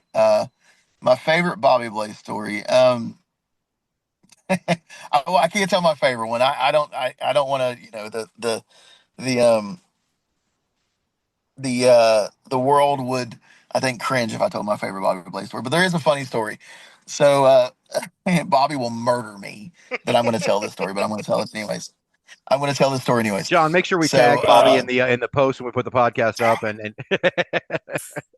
he's going to murder me. Okay, so Bobby Blaze, I guess one time was at a signing and seen Nyla Rose. And are you guys familiar with Nyla Rose? Mhm. I am. I'm sure Bob is. Okay. Absolutely. So Bobby had seen Nyla Rose, and they shared an area together to do signings. And I guess they were on an elevator going back up to their rooms, and Bobby just made the comment that, you know, a very he paid Nyla a very good compliment. Nothing inappropriate, just paid Nyla a compliment. And then I guess Bobby found out later what he needed to find out about Nyla. So we were on our way to WrestleCade in Winston Salem a couple years ago. Bobby and I, he was booked down there to do a signing, and we had Rikishi. I was going to be working with Rikishi down there, and he told me, he said, "Now, Brox," he said, you're my lookout." He said, "If there's any more Nyla Roses out there that I don't know about, I need you to let me know, Bobby." Hang on a second, and I was like, "Okay, cool." And so Titan was with us. They had went over a little bit earlier to the signing than me and Titan did. So we get to the conference room down at WrestleCade in Winston Salem. And guys, I swear to you, fate is the best thing in the world. We walked in and there's Bobby Blaze's table, and next to Bobby Blaze's table is Nyla friggin' Rose. And I run up to Bobby and I said, "Hey Bobby, Nyla Rose," and he said, shut up, I know, shut up." I said, "You told me to tell you if I had it." And he was like, "I don't need you to tell me, buddy. I know." And I was like, "I'm just doing what you told me to do, bud." And he was like, "I know about that one. I need one I don't know about." I said, "Okay, whatever." So that is probably on a scale of non-spicy 1 and spicy 10. That's probably about a 3 on a Oh, Bobby Blaze story. I've got so many of them. I got so many of them. oh Uh, man, he's a character. He is a guy that I would love to see you guys put on the show. You think I'm a talker? Bobby Blaze can talk, and he's got stories for days. I had Buff Bagwell on my podcast and heard a few off camera stories about Bobby nice. when he was at WCW. So that was really good. Yeah. So I'm gonna be there in Spencer on Saturday. We'll talk about that in a minute, but I may try to corner yeah, you and get some of those other stories off camera for me. definitely, Hey, definitely. so speaking of Route 33, and one of the things I put in the outline for you was about seminars, and the obvious question that, well, the one thing that I noticed when I'm looking at guys like, because I scroll a lot, like for me, I like to people that that I know if they have something going on, I usually like to share it on my story. So I share a lot of seminars, I share a lot of guys that are like, here are my dates for March, things like that, so that they can get their name out and Mhm. people know about them. So I've never been to a seminar, obviously, but I see a lot of ads for them, and virtually none of them, ever describe what the person is going to do in the seminar. Is that the curtain, or is there more to it than that? don't think it's so much the curtain. I think everyone does different things in their seminars. We had Rip Rogers here for a seminar one time, and quite literally, it was a 2.5 hour seminar, and he sat on the apron of the ring and told stories and talked about what you could do to be better and things like that. And then we spent the last 30 minutes of the seminar chaining. All we did was he started a timer. He said chain, and 15 minutes in, there's some of these people that don't know what they're doing. They're blown up. They don't know what to do, and we're still chaining. I just wanted to see you chain. And that's all it was. And chaining is working in the beginning of a match. Mhm. And so that was a Rip Rogers seminar. Not suitable for women at all. Rip Rogers is on a 1 to 10 spicy. He's about a 20. But I love him. He's so knowledgeable. He's great. Um, but I've done a Scotty Too Hottie seminar where he done the same thing. He told stories. I done a Bobby Fish seminar where we got in the ring and we done stuff. Jamie Noble, who is a current WWE producer and one of the main producers of WWE, just done an evaluation here at our school about a month ago, and we done matches and he critiqued them. And I think it's based on the person. I really think that seminars are based on what the class wants. Every seminar I've ever been to, they've been at. I done one with Gangrel, where we didn't. He laid in the middle of the ring, on it like this on his stomach, kicking up his legs, talking, and it was the most educational thing I've ever been. Like one of the things he said in his seminar was, the think about it this way: the camera on a wrestling event is the bank, and your face is the money. Put your money in the bank because that's what people want to see. And it was the most intelligent, simple thing I'd ever heard. But in a seminar, that's what I wanted to hear. So it really depends on the person, and I think if they know what they're talking about, like Gangrel does, that was great because guys needed to hear that. So you're not really pulling the curtain back too much on seminars. I really think I think that most very well integrated into the business people know that you need to read your audience, just like in wrestling. When you hit the ring, you need to read your audience, and good trainers or seminar people know that. Look at the class. What do they want? What do they need to learn? What Take the opportunity to teach what they need. Mhm. Um, I've been to very few seminars. I've been to a ton of seminars. I've been to very few seminars that don't say the same thing that Bobby says every Tuesday and Thursday here. So while I'm not encouraging people not to go do seminars, I'm encouraging people to train with people who know what the hell they're talking about. Mhm. I've been to seminars where people say, and this is pulling back a little bit, think, shoot, then work. Think, shoot, think you're shoot fighting, really fighting, and then work someone. And I've heard every come through these doors say that. But you know where I heard it first? Bobby Blaze in March of 2021. Mhm. So I think that's great that we hear that on a regular basis. And you've got guys like Jamie Noble, who never got his flowers, but is a producer in the biggest company in the world. That should tell you something. Who said the same thing Bobby says every week. So um, train with reliable, notable people that know what they're talking about, Yeah, and yeah, they're John. out there. It doesn't have to be guys that's been on TV. They're out there. They really are. Mhm. John and I were just talking about Jamie Noble. I think was it Memphis Wrestling, John, that he did that seminar a couple weeks ago. Um, Yes.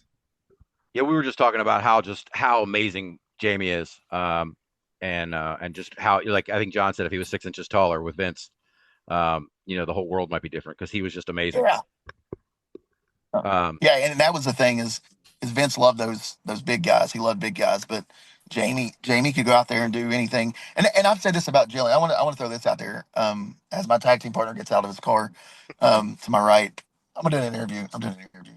Yeah, best technical wrestler in the business, right there, Titan Troy.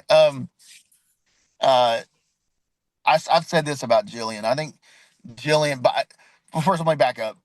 Buff Bagwell said to me on my podcast that Bobby was always known as the best worker in the room, no matter where he went, which was a big praise from a guy like Buff, who shared the locker room with the people that he did in WCW and WWE, WWF, whatever.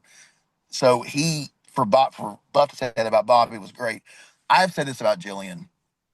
Jillian, I feel like, was a prisoner of her time. She was a prisoner of the Divas era, where they cared about what you looked like in the skimpiest clothes and the brightest blonde hair and the bluest of eyes. Um, but let me tell you about Jillian Hall. Jillian Hall is one of the best workers, and anybody that's listening to this that's a worker or a wrestler knows what I'm talking about. Jillian Hall was one of the best workers I've ever seen. Getting to share the ring with her was a freaking honor and a privilege on my part, because if Paul Triple H whatever was in charge then, like he is now, and he puts the emphasis on the women's wrestling like he does, Jillian Hall would be at the top of the class with the Becky Lynches, the Charlottes, the Rheas, the Tiffany. Hall would be there. Right. If they would have focused on her as a worker instead of what she looked like, she would have been the top talent in the room. She's a very beautiful woman, and that's why that's what they look. That's what Vince was looking for. And I'm not crapping on that at all. That was the era. It is what it is. But you know that Jillian Hall was an amazing worker. She was an amazing person in the ring, and from December of 2020 to March of 21, those 4 months there, Bobby wasn't here yet. So everything that I have installed inside of me from day one came from Jillian. So my techniques, cool. my basics came from Jillian Hall, and I absolutely love that I have that. She tried to kill me. Is what I tell everybody. There's a lot of guys that wouldn't survive Jillian Hall. Um, I love that I have that inside of me. That I can say Jillian tried to kill me and I survived, because Finley tried to kill her. Right. And That I so believe. I love that I have that. So I love that you know I can look back and say, if this is my last year, and I'm not saying I'm retiring, but if this is my last year, I've had the best ride. I have far exceeded my own expectations in this business, um, for what I've done, and I'm happy as can be. 5 years in, not even 5 years in yet. I'm 5 years in December. I've multiple time champions. I've traveled. I've got to see some of the biggest legends in the business. I've locked up with some of the biggest legends in the business. I've got Chase Stevens is one of my closest friends. I love Chase Stevens to death. Uh, I'm just really honored to be where I am, and I don't know. I get a little emotional about it because I'm an emotional guy. I wear my heart on my sleeve. So No, I can You appreciate put a that. lot into it, man. You can clearly see that. That's awesome. You want that's why we fall in love with wrestlers, right? The passion, what it means to them. You're definitely one of those guys, Brock. That's awesome, bro. I appreciate it. I appreciate it so much, guys. Thank you. You said something too about Jillian being, kind of a product of her time and kind of stuck out of time, so to speak. Bob, we had talked about it when we were talking about Jamie Noble. You drop Jamie Noble today, Oh my God. that guy he's on top everywhere he goes. Absolutely. It had absolutely nothing to do with his in-ring ability. It just had everything to do with something he could not control. And like you said, that was the time. The bigger they were, the big monster. It was just the big monster time. Yep. It's changed. It's evolved. The guys now. Jamie would have been. It would have been amazing. Absolutely amazing. Yeah. Well, And you can say that for a lot of guys. you look at like Chad Gable right now. I mean, Oh, he's killing awesome. it, killing it.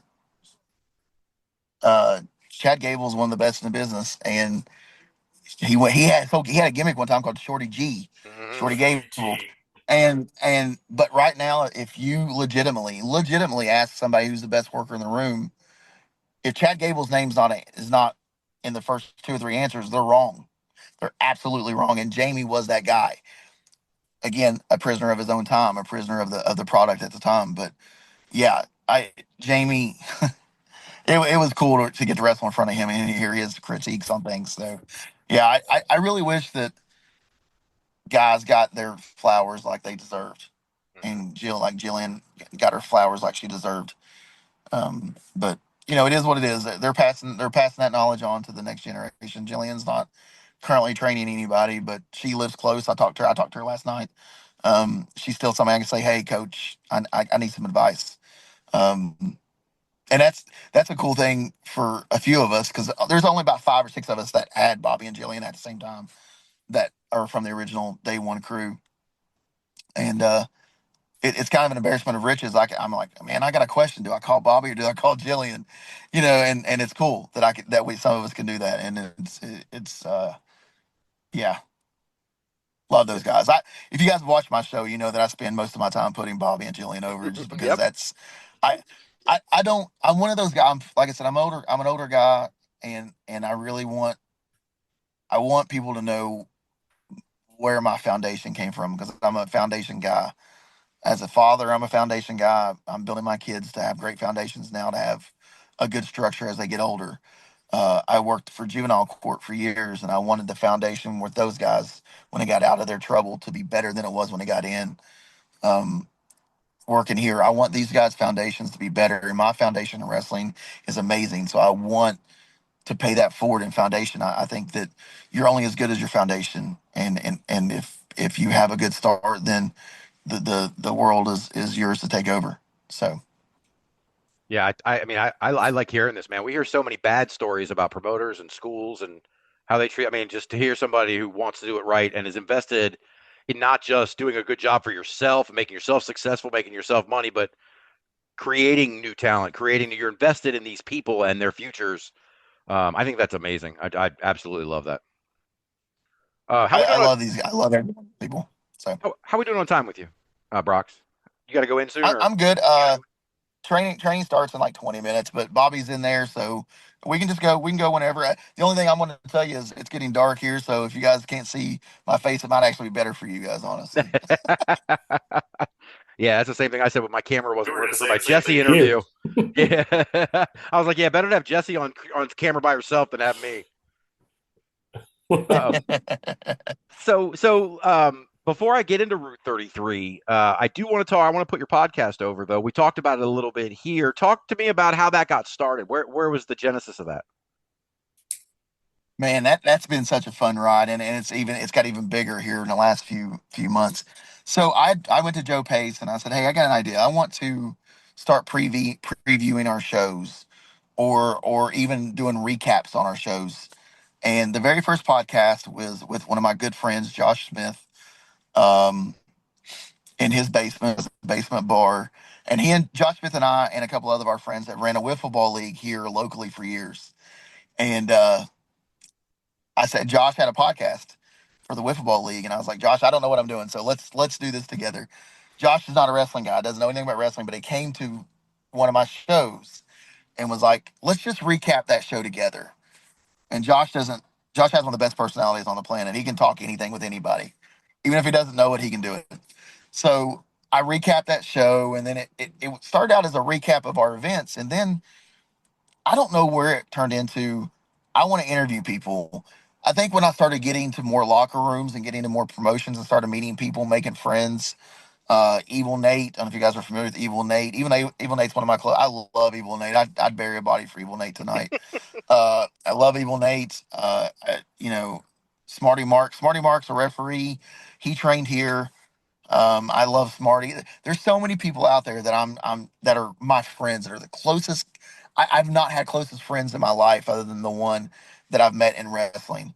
And so I wanted to start talking to these people. I wanted to hear their stories, their origin stories. What got them into wrestling? Why do they love wrestling? What is it that makes them tick in this business? And it just turned into that. It turned into hearing their stories. And I tell anybody that comes on my podcast, I think doing research for a podcast and getting some information on your guests is great.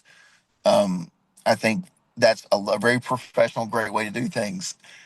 My podcast is an organic podcast. Let's just talk wrestling and see where the hell it goes, or let's just talk life and see where the hell it goes. And my podcast, some of them have been off the rails. Hmm. The Black Dahlia page, the Chainsaw I was Queen. watching that last night. I don't know if you guys are familiar with her. She's one of my closest friends, and some people think me and Dahlia hate each other. I love that woman to death. Um, that's just our dynamic. We just bust each other's balls. Um, I just love learning people's stories, and it's just involved into this. I'm going to talk wrestling, and I still do preview shows for our events here, and post show events and things like that. But the majority of what I do is legitimately just getting to know somebody or what they're doing. Lifeguard Ross is coming up to my truck. Okay, thank you. Lifeguard Ross, hang on real quick. I'm doing a podcast. Come here, man. We're doing a podcast.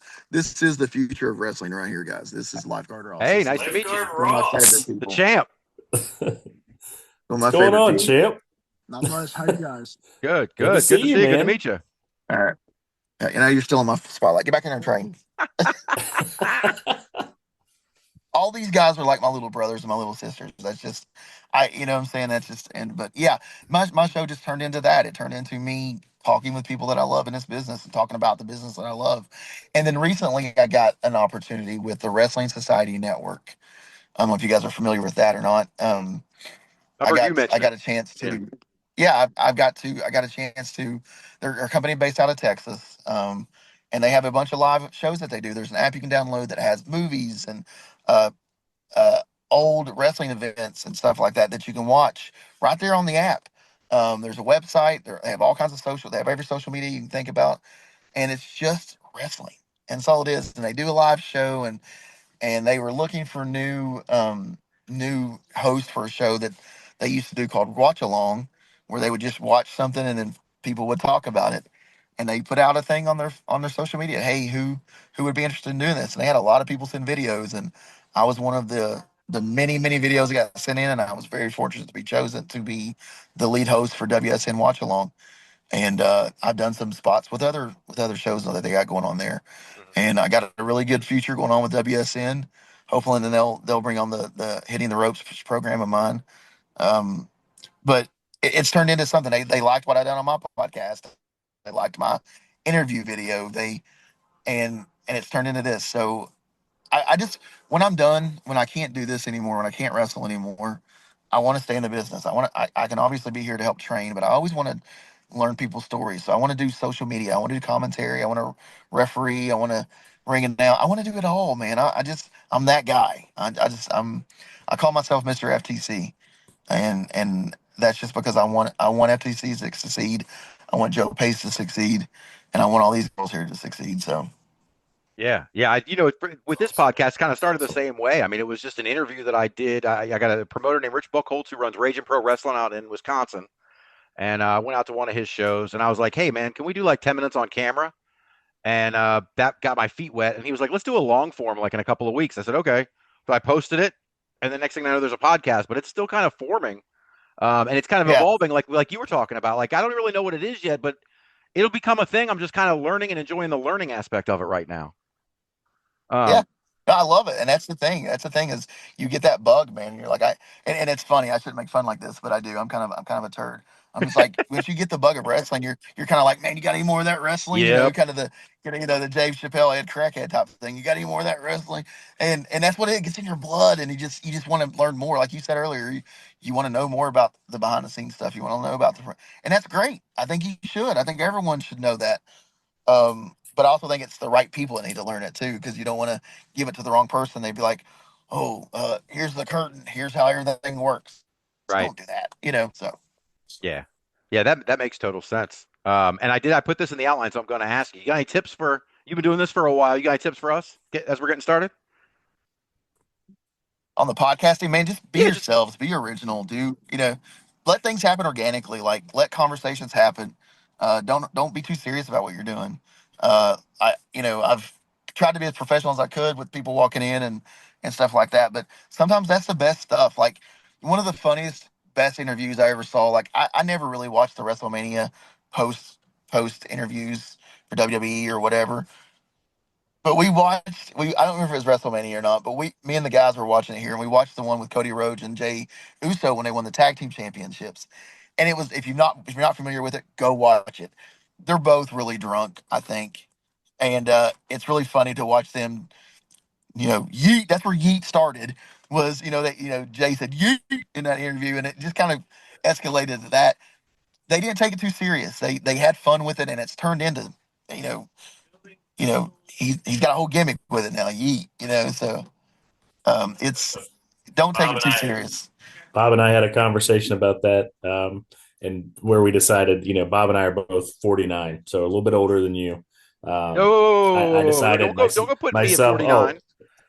Oh, you're 49. I'm Hey, 48. you might be a couple steps away, but you're there. Don't act like you're not. But I decided that I've got kids that are pushing 30. I yeet missed me. It took me a little while to get into the yeet and to figure Yeah. out. Oh, Yeah. okay. Yeah. Well, my oldest daughter's 20, and then I have an 11-year-old and a 9-year-old. So I have to learn it. My 8-year-old is she'll be Keep 9. you on She'll keep you be on your 9 toes, this brother. week. She'll be 9 this week, but she's going on 22.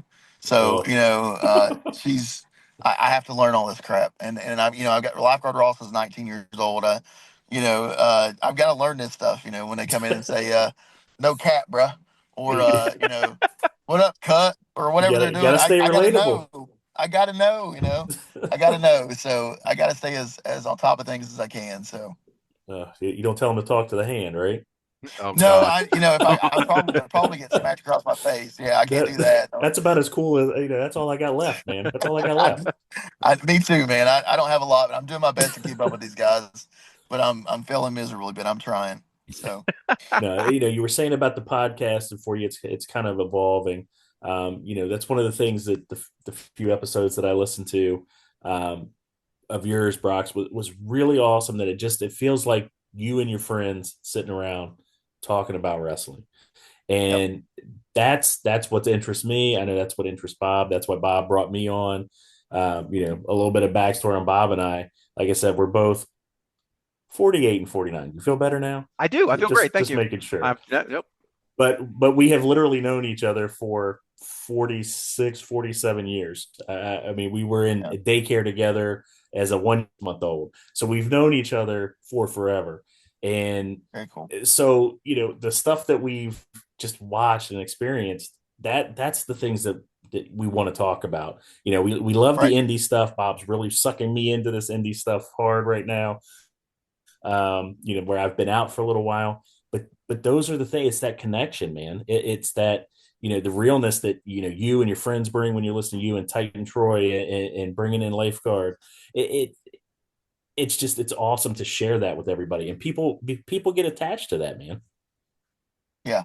That's the thing. That's why I always do my stuff organically. Like even with Buff, when I had him on, and I've had Buff and Chase Stevens and some of these bigger guys on my show, and you would think, you got a pretty serious guy that's been in the business. You probably should look up some stuff. And I'm like, nah, the hell with it. I'm just going to talk. Let's just talk. These guys probably hear that crap. They hear that stuff where they're like, okay, here is.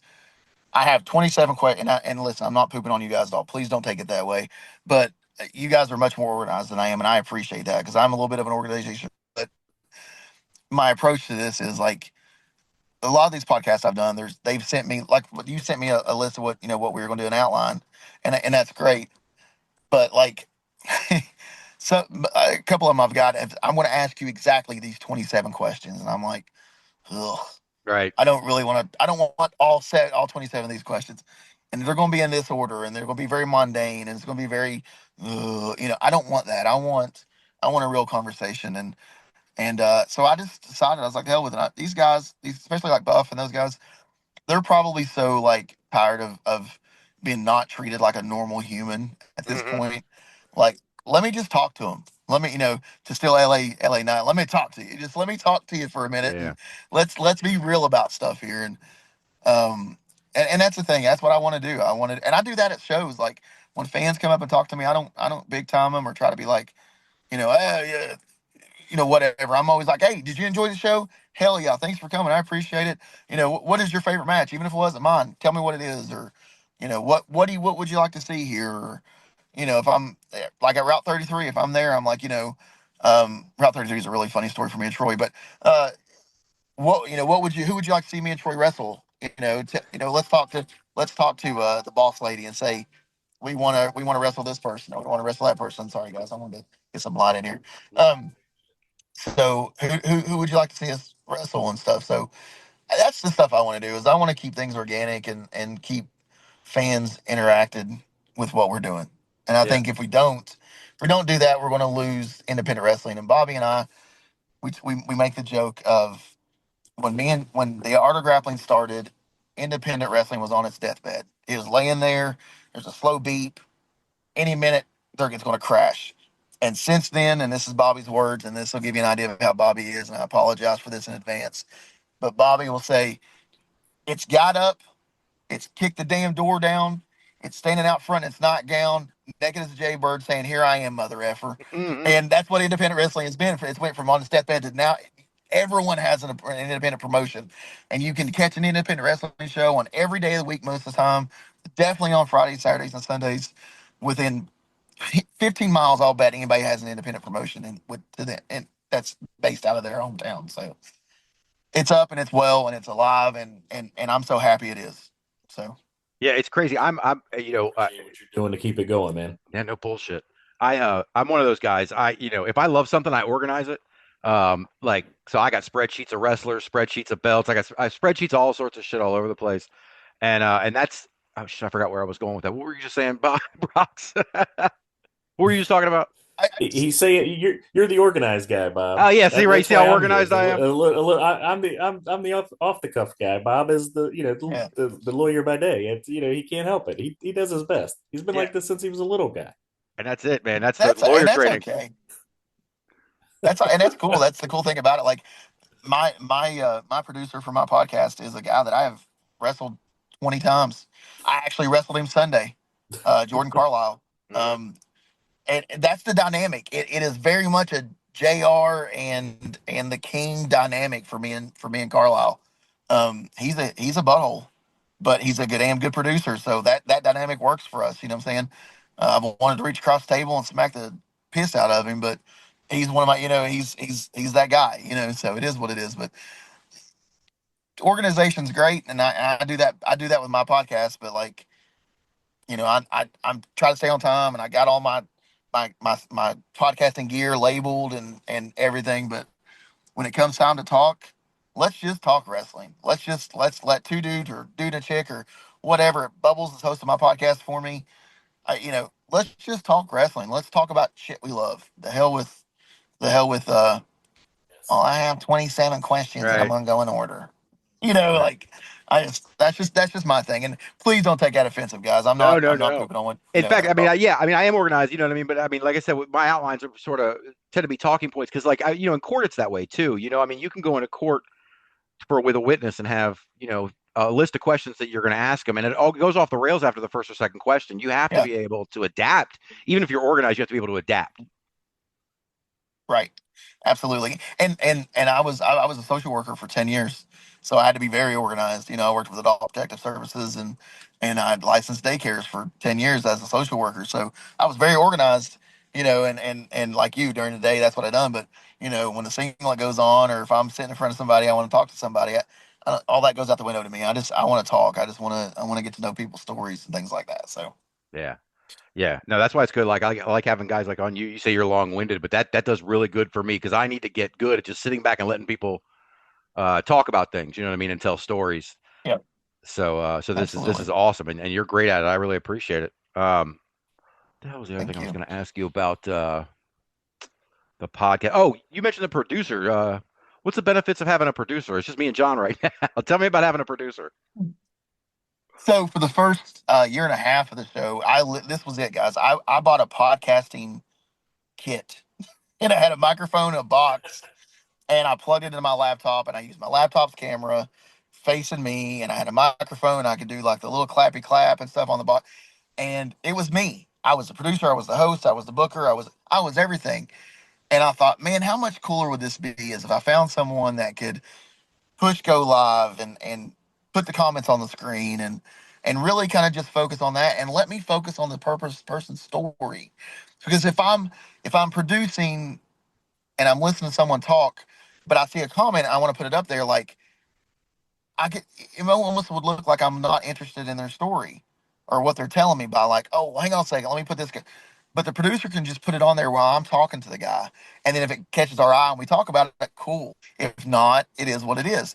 So the benefits for me to having a producer is I get to focus on the story, I get to focus on the person, I get to focus on what we're doing, and that guy can focus on everything else that's going on. And Jordan Carlisle is an arrogant prick, but he's a good producer. So Yeah, no, all those things you're talking about are things that I'm starting to realize are becoming cumbersome. So, yeah, I get it totally.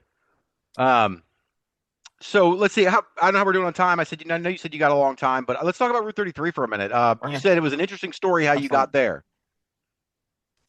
Yeah, so Bubbles had got booked there for a show and just had mentioned to Jess and said, I know these guys, and then I messaged because I do a lot. I do that. I message promoters to places I've never been before and said, hey, here's a resume, here's some video, here's who I'm trained by. Just like I'm trying to get a job. That's what it is. I'm very professional about it, and I met and she had put a word in for me, and I had messaged Jess and just like, yeah, I'd love to get you up here, and we went and worked. We went and worked one show, and this is how it happened. So, uh, Reese Ramon is another trainee we've had here, and Sarah Bubbles, and they got a long history of not liking each other. And they were put in a tag match against then tag team champions at Route 33, Hero Napier and Michael Anthony, who have been just running rampant at Route 33 for years, kind of doing what they want to do. And they got thrown these two, Bubbles and Reese got tossed in this tag match against these two monsters, and Bubbles got hurt, and it pissed me off. I got Bubbles in the business. She's kind of like my little sister, and it pissed me off. So I messaged Jess. I said, hey, listen, you've got a Michael Anthony and Hero Napier problem. Grappling Inc.'s got the solution. Give us a chance. And she abided, and she gave us a chance, and that and Hero's changed his ways. He's seen that Michael Anthony was the problem, or Hero has changed, their perspective on things. Michael Anthony was the problem, and Hero's doing better now. But Hero Napier took a chain to my face, knocked me out with a chain, and they got a pin in our first match there. But Boss Lady decided to give us a second chance at him, and then the second chance at him, we took their damn titles from him. So that's the interesting story. We were there two times, and the second time we were there, we were their new tag team champions because, like I said, we were the solution to their Michael Anthony Hero Napier problem. And I'm here to tell you, when Grappling Inc says they're going to do something, we by God do it. So That's awesome, man. I tell you, listen, talking to Jesse, she has a Michael Anthony problem. That's for damn sure. yeah, Michael Anthony is a problem. Michael Anthony has a Michael Anthony problem. That's the thing about it is he's a big dude. He hits hard, but at the end of the day, he tried two times to get his titles back, couldn't do it. Two different partners.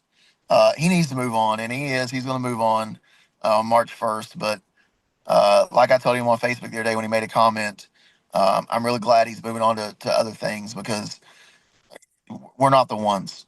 Me and Troy are not the ones to be tried. Like those titles are ours.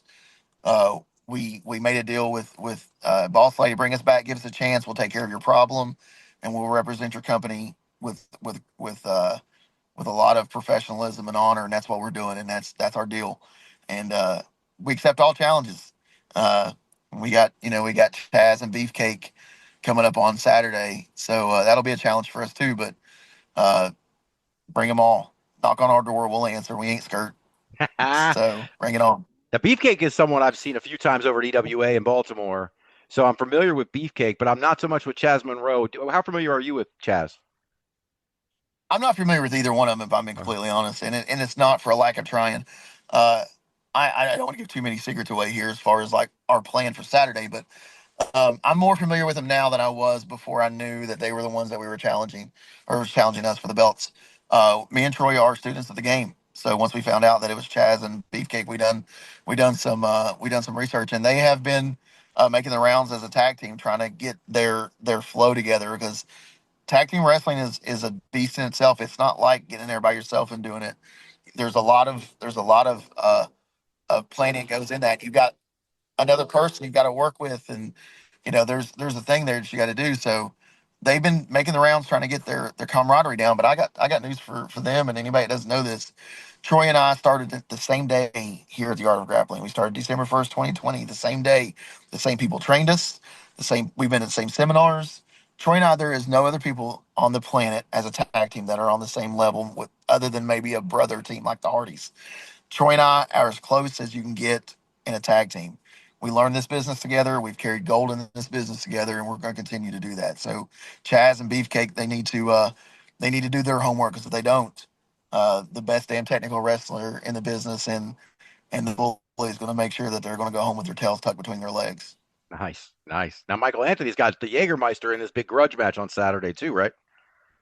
Absolutely, and I'm gonna be honest with you, Michael Anthony's gonna have his hands full because Jaeger he's not one to mess with. I would say this, like, Michael Anthony dominated that tag match that he was with when he was with the Jägermeister. That we defend our titles in the last event in December, but I feel like Michael Anthony might have had a better chance of holding on the titles if he would have not been such an arrogant prick and let Jaeger in there. Uh, I think Michael Anthony's in for a rude awakening, and it's these rude awakenings are going to continue to happen to him. The rude awakening of Hero was sick of his shit.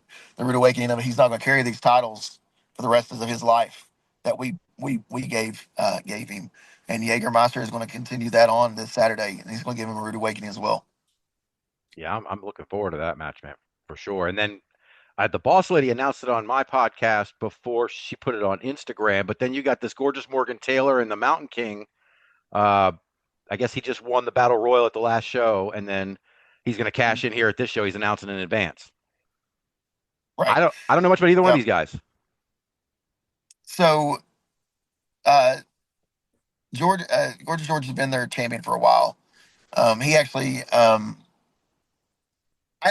not done a lot, and I'll be honest with you. Like, when it comes to, I look at me and Troy, and even me, just in our singles lives, we look at our opponent in front of us.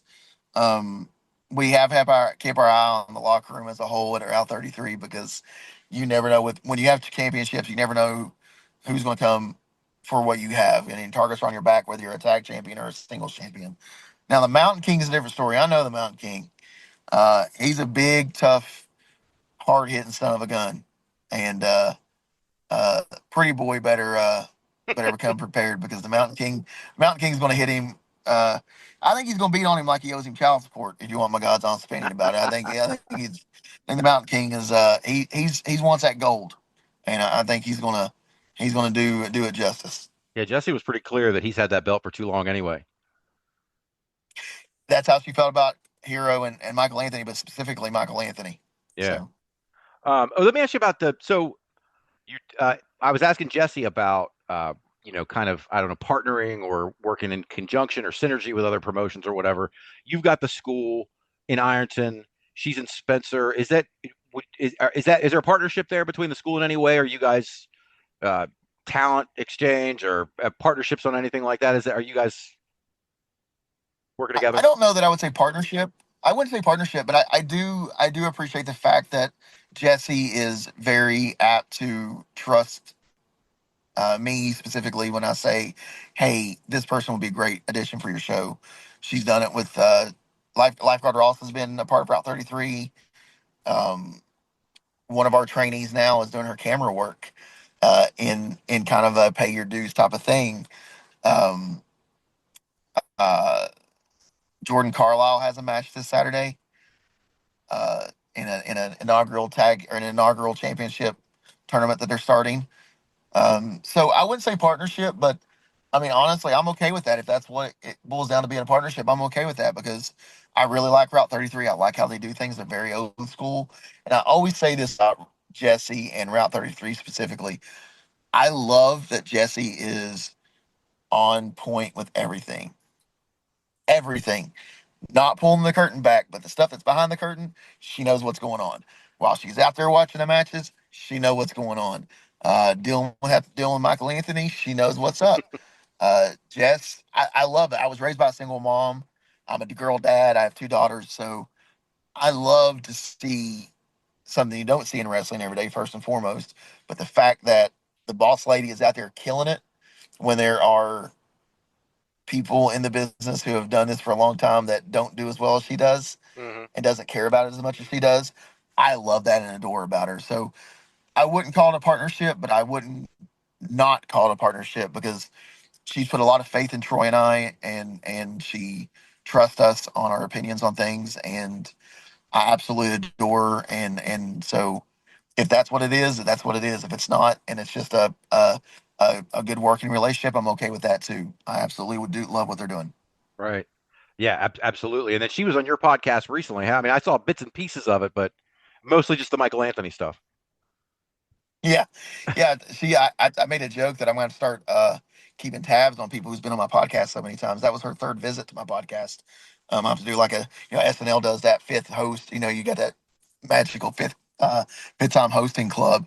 I'm gonna have to do something like that with being on the Hitting the Ropes podcast because she's done it 3 times I think, and so yeah, it's I really like Jess, like I said, and Josh, her husband, who helps her run the he says he doesn't help her run it, but come on. I mean, I've been there. I know what's up. I love Josh to death too. Josh is an amazing dude. I love Josh to death. As a whole, the McCumbers are some of my favorite people. That's awesome. Um, I'm interested though because I'm not too familiar with that area. When I was asking, you and I were talking about seminars earlier, and Jesse was talking about Cheeseburger coming out there. Were you at that seminar? I wasn't. That was the one event that she had asked us to do, and me and Troy was already had obligations at another place, so we didn't get to participate in that one at all, unfortunately. Right. Well, yeah. When I was asking her about the seminars and bringing in big name talent, to headline your shows and things like that, she was talking about how Spencer's a very kind of a special area where it's not really like people aren't necessarily very. I don't want to say sophisticated. That's a terrible way to put it, but sophisticated wrestling fans, like they don't watch WWE, AEW, TNA, ROH. If you brought in Hulk Hogan, they would know who he is, but maybe not too much further below that. Um, is that how does that compare to Ironton? Because I know you guys aren't that far apart, and you're kind of on that line near Kentucky. Where so Spencer and Ironton are almost 3 hours apart, Oh, and so Spencer's a cool little place. Um, Being from Calixburg, Kentucky, which is a town about the size of Mayberry, and Ironton's not very big either, but I mean we have some great time. I know our high school football team won the state championship this year in Division 5 Ohio. So we've got some cool things. Marshall University's 15 minutes up the road. So I live in a really cool area, but Spencer is a very cool little place. If you blink, you miss it, and I think that's the charm about it. Like their ways are the ways that, like for me, my grandparents done the way things, and they're so humble in what they do, and they're so appreciative about everything there, and they're not wrestling fans that's going to know who Aleister Black is. They're going to know Hogan. They're going to know Ric Flair. They're going to know these guys, but they appreciate the wrestling they have. mm-hmm. So you got to be very selective about who you bring in, and I think Jess does a really great job about that. She brings in people that will respect the culture of Spencer, Yeah. and I think that's what makes that little town great. It reminds me of Calixburg, my hometown, and people joke about me that I'm the man of 1,000 hometowns because me and Troy bill ourselves from Ironton as Ironton's our hometown. Calixburg's my hometown, legitimately. I live in Ironton. And I'm from Calixburg, so like when we're here, I'm like we get announced as Ironton from Ironton, Ohio. When I go home to Calixburg, if we wrestle there, like from Ironton, Ohio, by way of Catlettsburg, it's Brox Boulder. So they make fun of me for saying I'm the man of 1,000 hometowns, but that's fun for me because Spencer, I feel like, is becoming a hometown for Troy and myself because we fit their hardworking, blue collar ways and the way that they just are so integrated in what they do and they believe in what they're doing. We fit that, and that's what I love about the little town.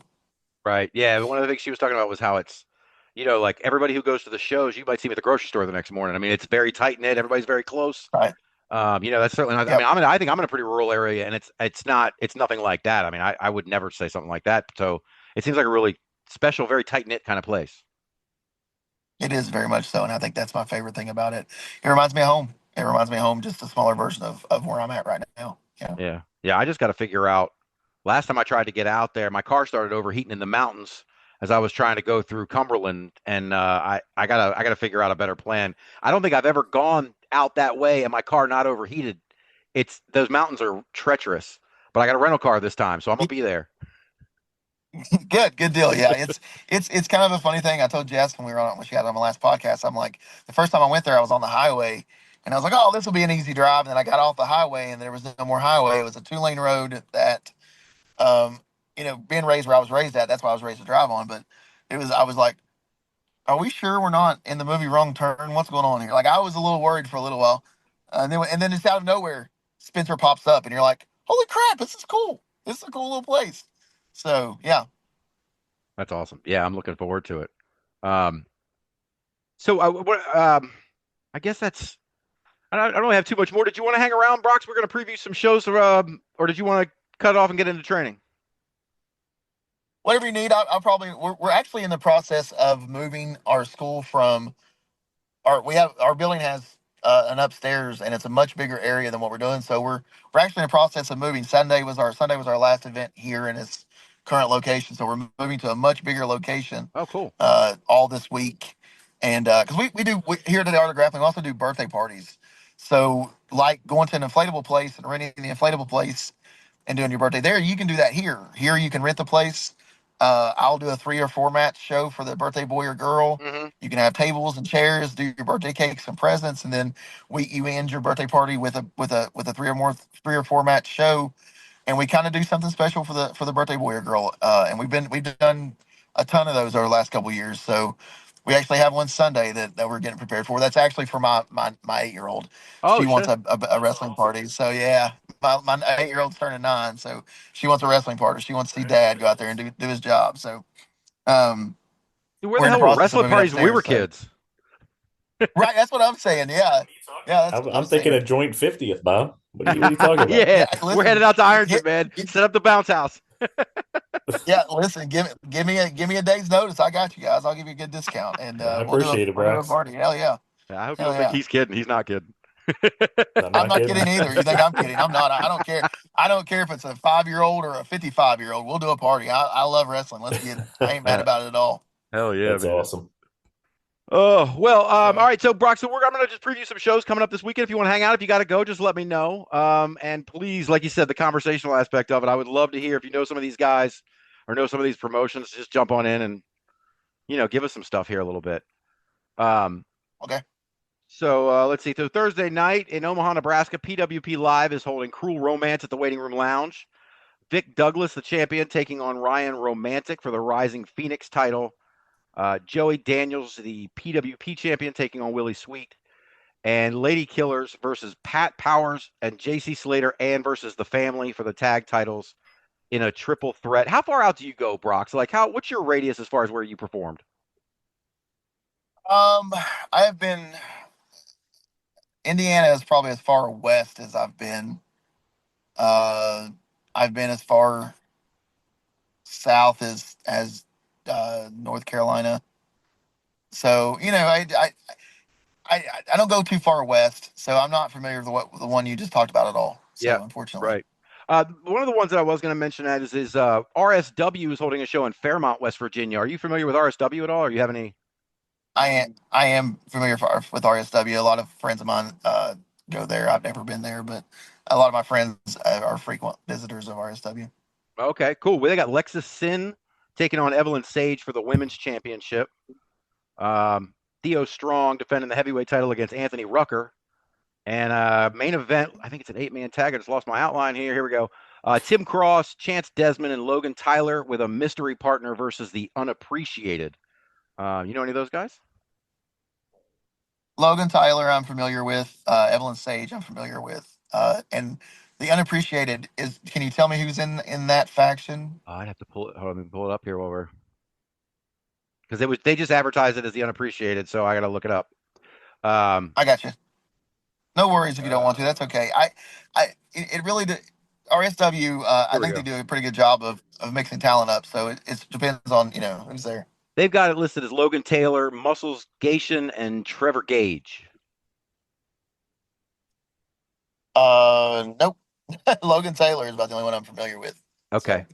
So. All right. Yeah. No, that's yeah, and I don't know who this mystery partner is going to be, but honestly, if I could swing by and catch that show on Friday night on my way out to the hotel before the Saturday show in Spencer, I might stop by and do it.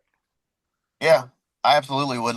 I'm the guy, man. Like I like when me and Titan aren't traveling, or me and the other guys aren't traveling. The click group I told you, we will go to a wrestling show, and it's so funny. We I love going to. We've performed for MVW before out of Nitro, West Virginia.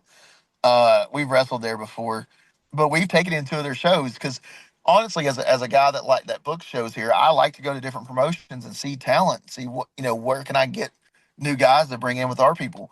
But we've been to quite a few promotions. MVW is the one that sticks out where we've been there and there's something going on in the ring and the crowd's chanting, "We want Brox," or "We want Titan," or "We want Grappling Inc." And we're just like, guys, we're innocent bystanders. We paid to get in here too, Focus on the guys that are actually doing what they're supposed to be doing. But it's fun. It's fun to be sitting in the crowd and hear, "We want Brox," or "Where's Grappling Inc." or whatever. That's a really cool thing for me to be sitting in the crowd and or to walk in and a kid be like, "Oh my God, it's Brox," and you get a hug or That's awesome. whatever. It's cool. It's very cool. So Yeah, I'll bet. Speaking of promotions in West Virginia, one of the ones that I've been to a couple of times is World Domination Wrestling Alliance. Are you familiar with those guys? You ever work with them? No. nope, not familiar. Where are they based out of? They're closer over to my side here in Maryland. I think Martinsburg. Okay, So I guess that's okay. still quite a Not drive familiar for with you. all. Yeah, not familiar with them at all. Not one. I'm not. Last year I worked. I think I was 47 weeks of 52 last year Wow. working on the weekends. Over 100 matches. Sometimes Friday, Saturday, and Sunday. Sometimes just Saturday. So a variation. So my card's pretty full right now. I would love to work with some newer promotions, but man, we've got some really exciting things going on with Appalachian Mountain Wrestling, which is I can't tell you where they're based out of because they run all over Kentucky. Uh, Kyle Maggard is a promoter there. Does some TV stuff. They're actually premiering a show tonight on YouTube. Um, that's going to be every Tuesday at 7 o'clock. That's going to be something that's going to be really cool. We're partnering with them. They're going to actually do an event here with us on March 16th, Stone Cold Day, 316 Day. They're going to use our new arena that we're going to into. I'm working with them a little more. We're partnering with them, and so I'd really like to work with some new promotions. But man, I'm telling you, like we're me and Troy and these other guys, we're all over the place already. That I don't know that I can fit any more promotions in. That we work for BGW Battleground Wrestling out of Winfield, and of course we're with Jess at Spencer and Elevate Pro Wrestling. They're everywhere in Kentucky. Blaine, they're down in Tennessee. Is their newer promotion? They're really great. Uh, so we're kind of all over the place, and it's tough for us to get new places. But man, I might try some new places in 2025. We'll see if I can fit in a date somewhere. We'll give it a shot. But yeah, It's crazy to me, man. Like I was when I was talking to Rich Buckholz the last time, he was telling me about Joey Avalon. I don't know if you know who Joey is, but yeah, he was saying, yeah, Joey was upset because last year Joey only had 99 matches and he was pissed that he didn't get to 100, and that shocked the shit out of me yeah, because I'm like, back in the day, these WWE guys are running the road wrestling 5 nights a week. That's one thing, but nowadays, 100 matches means consistently at least two a weekend or three in one weekend and one the next. I mean, that's every yeah. single weekend. That's a lot of work. It is, and a lot of guys, some of them are pulling double duty on shows. If you're working a tournament or um, if you work a match early in the night and then a buddy of yours needs a tag team partner later on because he got screwed, you're working two matches, man. So uh, matches add up quick. I if I had an actual number, I think I had 127 matches last year, Mm, and some of them were 2 and 3 a night. And like I said, I worked 47 weeks of last year, so there's 5 weeks I didn't do anything. But that doesn't that doesn't it sounds crazy, but it's really not that crazy when it could have been just a Friday and I didn't do anything Saturday and Sunday. right. Or it could have been just a Sunday, or it could have been just a Sunday, Saturday, or it could have been all three. It's really tough, man. And but the independent world is out here killing it. Uh, I don't want to shit on nobody. If you're in the independent wrestling business and you're making towns and you're doing what you love, then hell yeah, brother, or hell yeah, sister, keep doing it and do your thing. And you know, I posted something on my Facebook today that said, Cain killed his brother and still wasn't the accepted one. Don't hold people down because it may not work even no matter what you're doing. And I believe that. Don't shit on people. Don't hold people down. Raise them up. If they're not on a level that they feel like they want to be, try to help them if you can. If you can't do it, find somebody that can. This is a brotherhood. It's a sisterhood. It's a family. Stop shitting on people and get out there and do the right thing for each other. Yeah, and that's one of So the things when I was starting to do all this blog and this podcast and stuff that I always made sure to keep to myself was staying positive and not getting into, you know what I mean? Like I don't post stories about, wrestler X from Pennsylvania got arrested the other day on a possession charge, or, wrestler, whoever, this happened over here, right, this promotion, this controversy, or this guy was making sexual advances towards women. Like I don't cover shit like that. I'm not interested in shit like that. I'm interested in the wrestling business, how great the wrestling business is, and learning more about it. And you do that by bringing people up. You tear enough people down, there's gonna be no people left. So right. There's nothing in it. And again, like I said earlier, I'm a foundation guy. You build foundations, and if you're trying to knock a foundation down, what the hell are you doing? Like, don't do that, man. You're not helping that person. You're not doing anything by doing that. I mean, there's people that obviously in life you're going to meet people you don't like or you don't agree with. And I have those people, but I'm not going to. I mean, I've always said this, and I seen this somewhere. And this is not in the Brock's original, so I'm not going to take credit for it. But I've always said that just because you don't sit at my table to eat doesn't mean I want you to go hungry. right. I still want to see you eat. I still want to see you survive. It doesn't mean that you have to be at my table, but by God, eat. I want you to eat. Hmm. At some point, if you can come sit at my table and eat with me, hell yeah, brother. Here's the sheet. Sit right next to me and eat. But just because you're not at my table right now and eating doesn't mean I want you to starve. And I have that philosophy, and I sometimes feel like that in the business. I don't always. I don't know. A lot of people feel that way about me because I'm very close knit with people that I'm very close knit with. But also, there's a lot of people in this business that will say, "Hey, if you didn't think you got paid enough, Brox will give you his pay." Or, if you need money for gas, Brock's gonna give you money for gas. Or if you literally need his shirt, he'll give you a shirt. But then there's other people in the business that'll be like, Brox is an asshole. And I am. I am an asshole, but I'm an asshole in a way that I respect the business and I want the business to be held into professional wrestling is professional first. Be a professional, Yeah. So I hold that very near and dear to my heart because Bobby and Jillian put that in my head. Joe Pace puts that in my head, and that's how I feel about it. So Right. Right. Absolutely. Yeah, very cool. Very cool. I'm gonna go over one more show, then I'm gonna let you get out of here, Brox. I just want to know if have you ever okay, worked with Voltage Wrestling? Those guys are out sort of Western Maryland and West Virginia. You know anything about those guys? I have heard about Voltage Wrestling, and I think I might have even spoke to the promoter there. I sent some information recently. I feel like that's the one I sent some information to recently. Jess has done really good for me because she has a lot of connections in that area. Mhm. I think she's from there maybe or something. Yeah. Okay. And she has given me some promoters' names and some places to reach out to because they do things like she does, and so she's freaking awesome for that. So I think I've reached out to that promoter, but I'm not overly familiar with the promotion, unfortunately. Yeah. Yeah. She's from. I think she said she's from Pasadena, which is like Yeah, an hour and some change from me. So yeah, I know. I know all about that. I right. know that's probably how she hooked up with the Baltimore guys with EWA and Yeah, some of the other places that mhm, where she gets Beefcake and those guys from. Um, right. But yeah, so Voltage is having March Mayhem at Vantage Hall in Boonesboro, which I've never been out to Boonesboro. If you know any of these guys, let me know what you think of them. But they've got Sebastian taking on Kalen Patrick, Country Club taking on the Faculty for a #1 contendership for the tag team titles. Beast Man, who I think a few of us know about, taking on AK. Danny Moe versus Valerie Verman in a women's match.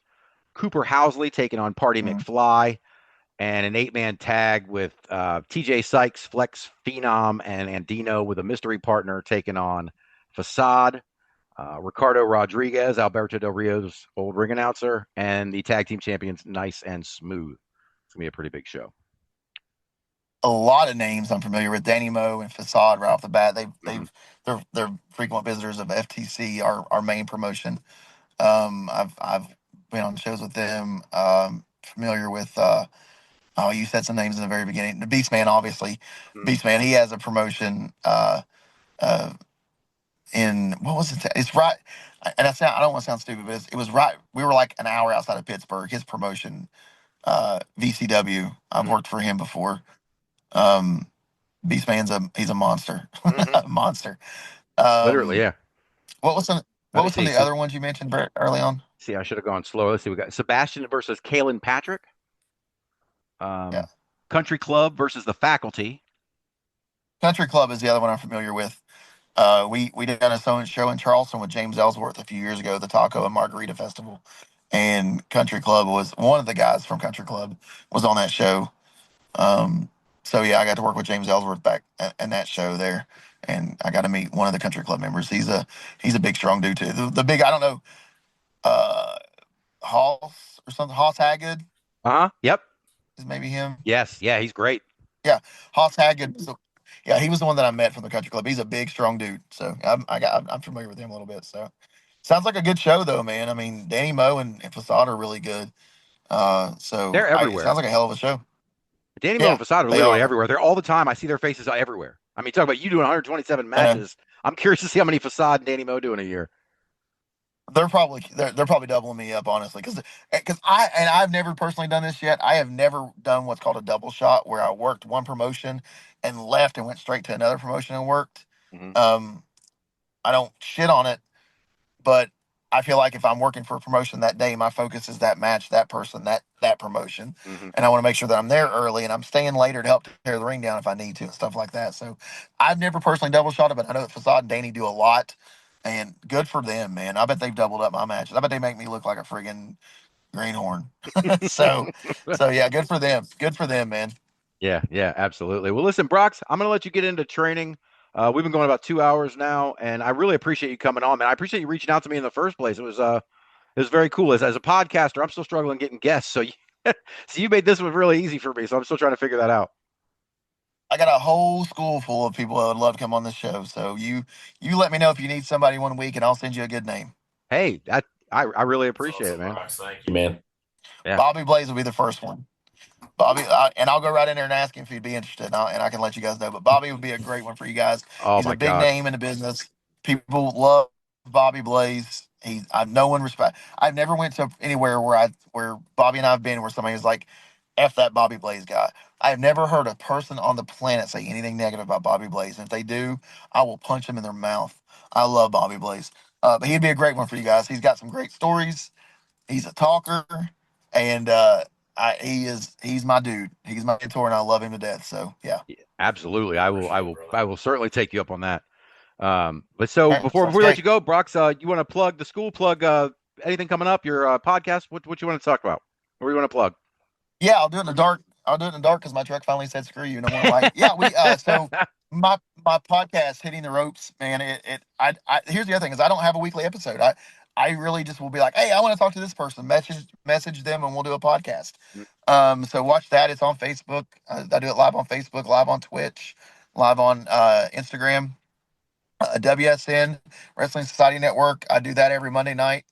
Watch along. That is on every social media platform you can think of. Maybe my truck didn't give up on me. It's on every social media platform. Wrestling Society Network. They have the website, WrestlingSocietyNetwork.com, and then WSN app you can download. It's got a bunch of really cool content on there, and you can watch the shows from the app as well. That's really cool. They have a lot of cool shows on there. They're doing one tonight that is a season finale of the show that started it all for WSN. So they're doing those. I think it might be on air right now. So shout out to Brady Owens and Professor Bear and Joe Monroe and the Blade, Gavin for putting their faith in me for that. And then FTC's Art of Grappling, man. First FTC wrestling started in 2016. Joe Pace has built a juggernaut, and then he started the school and has trusted me in running it for the last 2.5 years. So shout out to Joe Pace for thinking I'm smarter than I am. And the FTC's Art of Grappling, man, there's none better. Bobby Blaze wrote the Bible on wrestling. You will not be able to tell me any different. Jillian's no longer with us, but she's still a brain I can pick.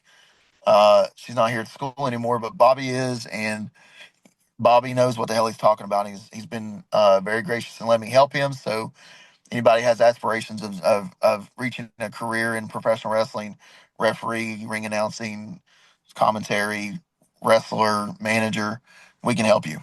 We can do it, and we'll do it with the biggest passion, the most passion in the business. So please hit us up on all social media platforms. Is that it? So somebody wants information about the school, they reach out, message you on social media? Yeah, you can absolutely message me on any social media. There's another Brox Boulder out there. I'm gonna be pissed off. But any social media, it's Brox Boulder. You can reach out to me. I'm sorry, I'm watching one of our trainees throw up right now because he's been pushing. He's been working his ass off. You want to turn the camera now, So or no, not turning the I do camera? not actually. I don't want to embarrass him. I'm just teasing. He is fucking thrown up. I'm sorry. He is. Yeah. He had some hot dogs for lunch. It looks like. Oh So no. Oh, you're welcome. Did I run? Did I run it? I think I Did I lost run him John. off? Yeah, I'm sorry. yeah, yeah. He just he I had said the enough F of you. word. I'm sorry. I'm so sorry. Yeah. Reach out to me on social media. You can reach out to the FTC AOG page. We have a Facebook page. You're going to get better responses out of me than your AOG page because I run the AOG page and I have to physically log into it to see messages. So reach out to me on my Brox account. I'll give you all the details, and we'd love to have you, and we'll get you right. We'll get you definitely right. Yeah, I'm the same way with my damn. With seeing your messages on the indie thing, I didn't on my indie wrestling experience messages. I got to switch back and forth on the thing too, and I'm like, Yep. oh shit, did he Yep. message me back? And whatever. Yeah, I'm the same way. I may message you from Yeah. my personal account because it's easier that way Yeah. too. That's fine. Yeah, absolutely. I appreciate you guys having me. Thank you so much, man. I'm sorry that was late, and but thanks for having me. And yeah, keep doing your wrestling thing, man. Keep going to Infinite Promotions, and I'll send people your way. I love it. I love your all's enthusiasm. Thank you so much. Yeah, man, we really appreciate you coming on, man, and good luck. And I will see you on Saturday. Absolutely, looking forward to it. Thank you, brother. All right, take it easy. All right, bye bye. Goodness gracious, man, that was a hell of an interview, man. Brox is awesome. Brox is the man. That guy, man, he's got stories for days, man. He absolutely does. And does Bobby Blaze stories. Woo! Oh man, that's history right there, brother. That's history. No doubt. We've got to get Bobby Blaze on this show. I'm making it my mission starting now, because if those two stories are the tip of the iceberg with Bobby Blaze, that's going to be one hell of an interview. Hey man, that's as old school as it gets. Yeah, man. Dude, fingers crossed, man. I'm looking forward to it. That just the possibility of that's exciting. Yeah, yeah. We were talking before. There's a podcast I listen to that I'll give a shout out to now, the Booking the Territory podcast, which I've listened to for, guys, must be 7 years now. They review, they watch along. They started with World Championship Wrestling shows, and I think they're in the 92 now. They started in 85. So they've been going for quite a while. But anyway, they had Bobby Blaze on one of their Patreon episodes, I believe. I got to go back and listen to that because I want to hear their interview with Bobby just to get sort of mentally prepared for, the day that we're able to bring Bobby Blaze onto this show. Yeah, you'll have to send me that link, man. Oh, I will, absolutely. So we started covering some shows with Brox, and then I decided to let Brox get into training. So before we go, I just want to shout out a couple more shows that are coming up this weekend.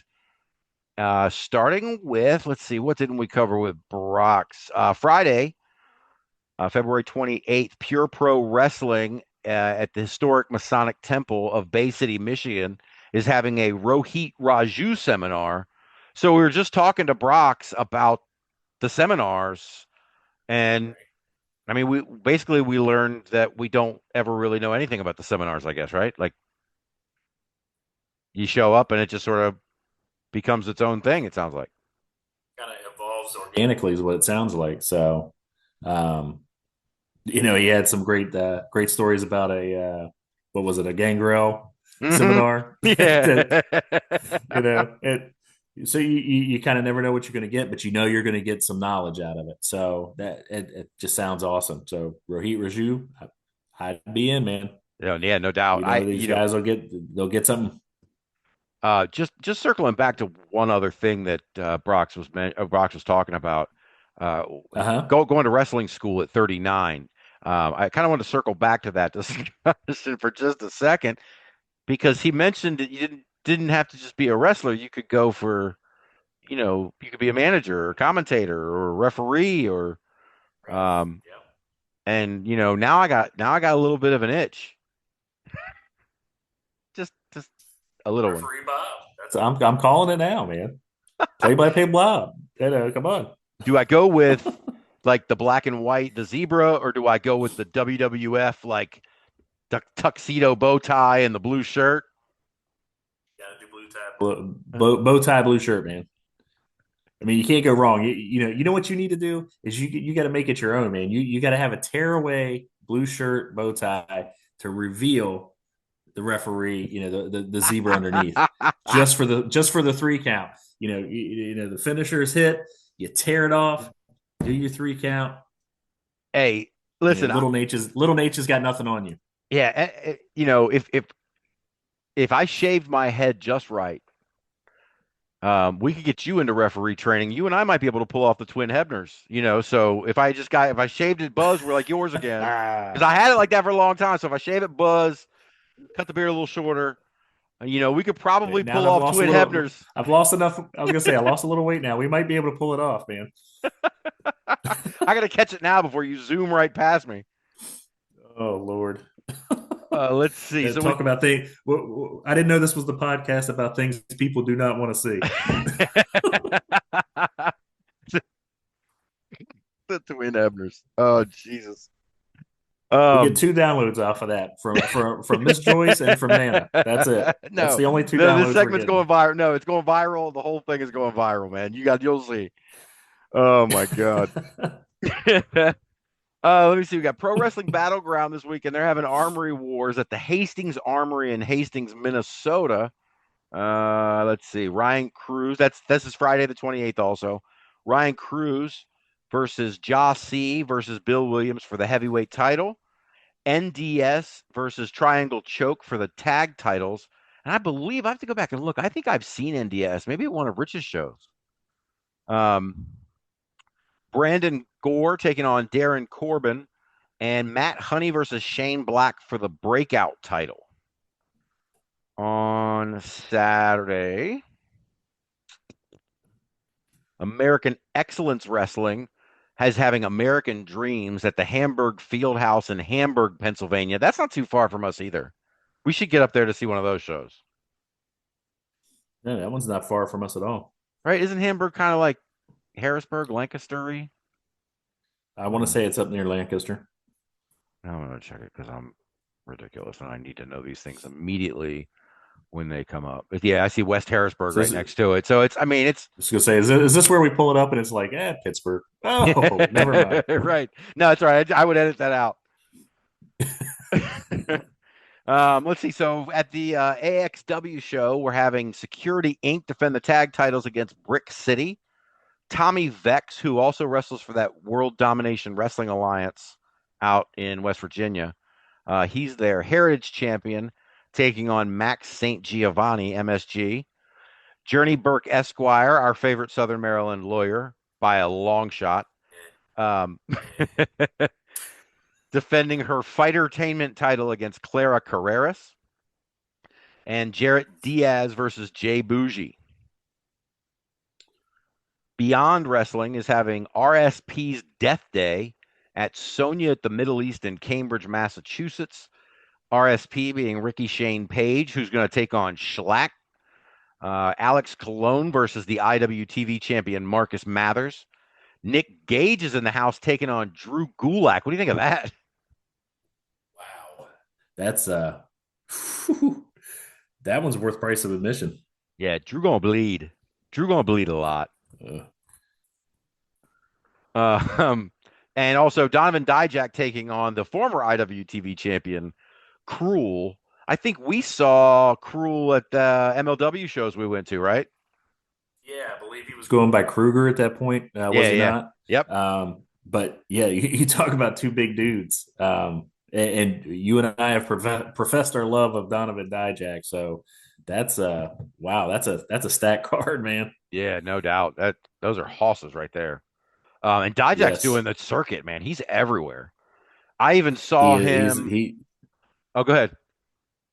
No, go ahead. No, I was gonna say I was just watching a Rad Pro Wrestling show. I don't remember if we've talked about Rad Pro Wrestling. They're like a '90s themed. It's like every year is a new season, and this season I think is 1997, and so it's all like 1997 kind of themed, and they all have different names. Like wow, they all have different names. I think Donovan Dijak was going by Vern Vicolo. And oh man. Like, hold on, let me see something here. I just gotta give you a couple here. Try to remember some of That these is people. awesome. No, That yeah, is you gotta awesome. do it. We are gonna talk about a Rad Pro Wrestling show very soon Yes, that's because I just made my notes to go find Rad Pro. Rad Pro Wrestling is it's the best. It's great. Hold on, let's see. Uh, Channing Thomas, who we saw on the Dreamwave show, he's the champion. He's Mhm. Angelo Intellect. And then who is? Oh no. Wait. Hold on. Let's see. DJ Powers goes by Lux Virgo. Ricky Smokes calls Hey himself man, Anju, and Milo Mira, the guy with hey, the pogo stick, very goes by 90s. Lynx Panther. What's that? Very 90s. Lynx Panther. Come on, man. You got to get your Thundercats tie-in right there. No, either no one listening to this is going to know what you're talking about, or everyone, and I'm scared to find out which it is. I think it's going to be the latter. Oh man. Oh my goodness. Yeah, Whew. yeah. Yeah, If you I didn't grow like up I with said, I got my Thundercats, you notes. might be too Rat. young for this podcast. Hey man, smart marks, man. They know what's up. That's right. Oh yeah, we've been a Thundercat mark for 40, since '85. Oh Hey man, jeez. I may or may not have the T-shirt in my closet as we speak. I think I saw some action figures the last time I was at your house too, didn't I? It's highly possible. Oh my Don't tell God. January though. No. Shh. Thank God she doesn't listen. Or know he exists, according to John. Pretty Oh my much. God. Let's see. So, also in Massachusetts, in Peabody, Massachusetts, at Peabody's Black Box, Proving Ground Wrestling is having Natural Born Killers. The Trenches taking on the Hoods for the tag titles. DMT versus Don Freeze. Diego Alvarez, who last I checked was our number one contender to the Focus Pro Championship, taking on Jamie Tucker. This is what I wanted to ask you about. Gabby Forza versus Ariel. Have you gotten to see Gabby Forza at all? I have not. You had sent me something a while ago telling me to check her out. I just have not gotten to her yet. Um, so I'm looking forward to it. Yeah, man. Your homie, the Nomi. The whole thing is very unique, man. I really dig the vibe, the gimmick. I think she's big and physical. Hmm. She's just really unique. So we'll talk about her later. But I'm really high on Gabby Forza. I'm also high on Mike Grocka. Oh shoot! Now I feel embarrassed. Now I I need to wasn't go going to say back. anything. No, I need to go back. Okay, so all right, I had it on the brain. God, so Donovan Dijak in Rad Pro Wrestling was Volk Milica, not Vern Vicolo, because on this Proving Ground show, Mike Grocka will be taking on the real Vern Vicolo for the Proving Ground title. My apologies to I Vern think Vicolo. that should be Dijak's new name is the real Vern Vicolo. Undertaker thing. Oh my god. Oh, I'm very embarrassed about that. At Pro Wrestling King has having Live and Let Die at the Century Center in South Bend, Indiana. Jaden Michael Quick taking on John's new buddy Bruce Hamilton. House. Yeah, Hoss. That's all you need to say is I tell you, it's that guy. Whew, you drop him in the middle of the '90s, throw a UO shirt on him, he'd be fine. Yeah. He could have taken Ted Arcidi's spot in '86 for sure. Oh, absolutely. Yeah. Um, let's see. We also got MB Funk taking on Brandon Day.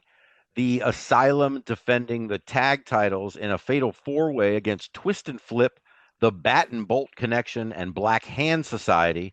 And the Kingdom champion Isaiah Moore is defending against Ashton Adonis. Isaiah is a guy that I saw at one of Rich's shows. I think he's Rich's cruiserweight champion at Raging Pro Wrestling as well.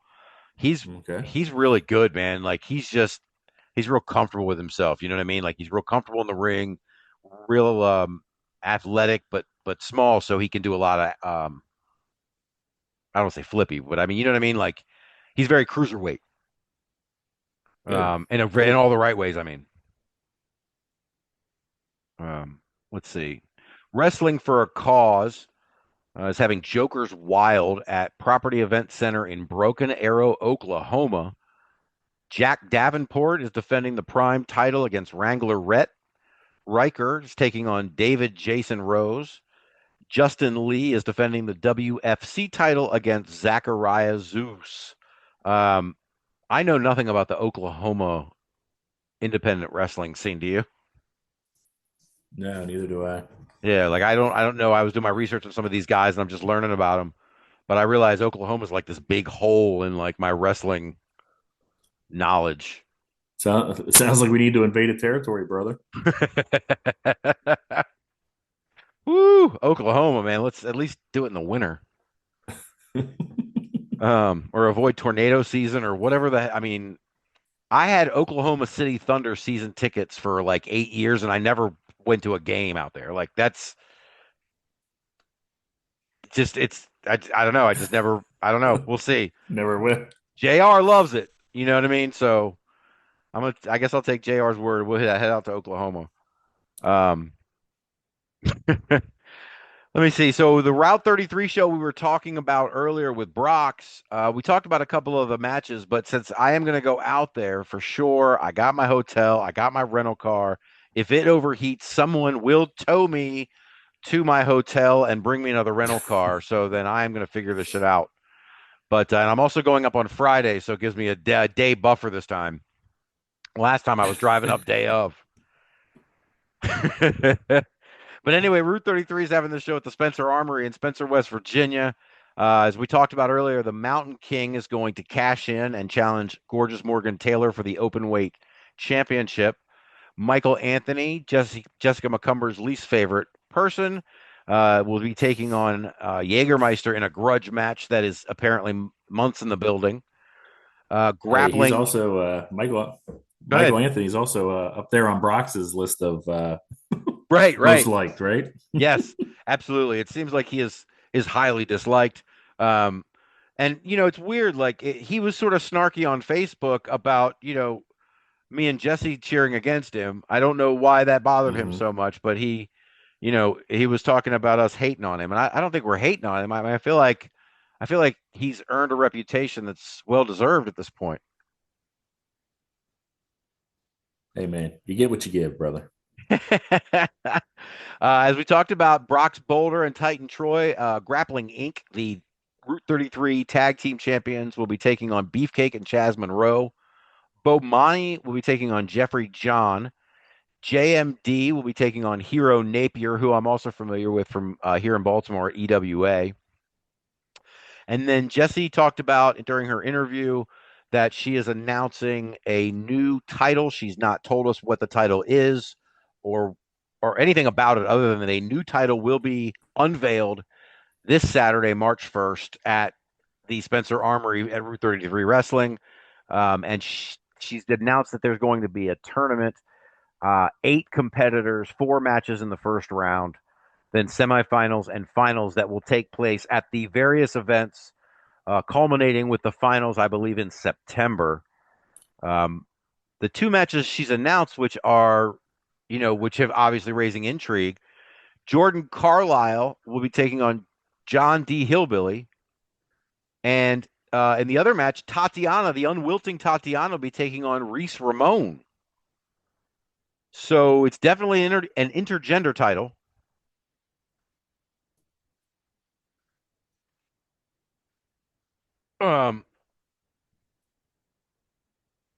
Yeah, it's definitely an intergender title. So I don't know. I'm intrigued. I don't know what it's going to be.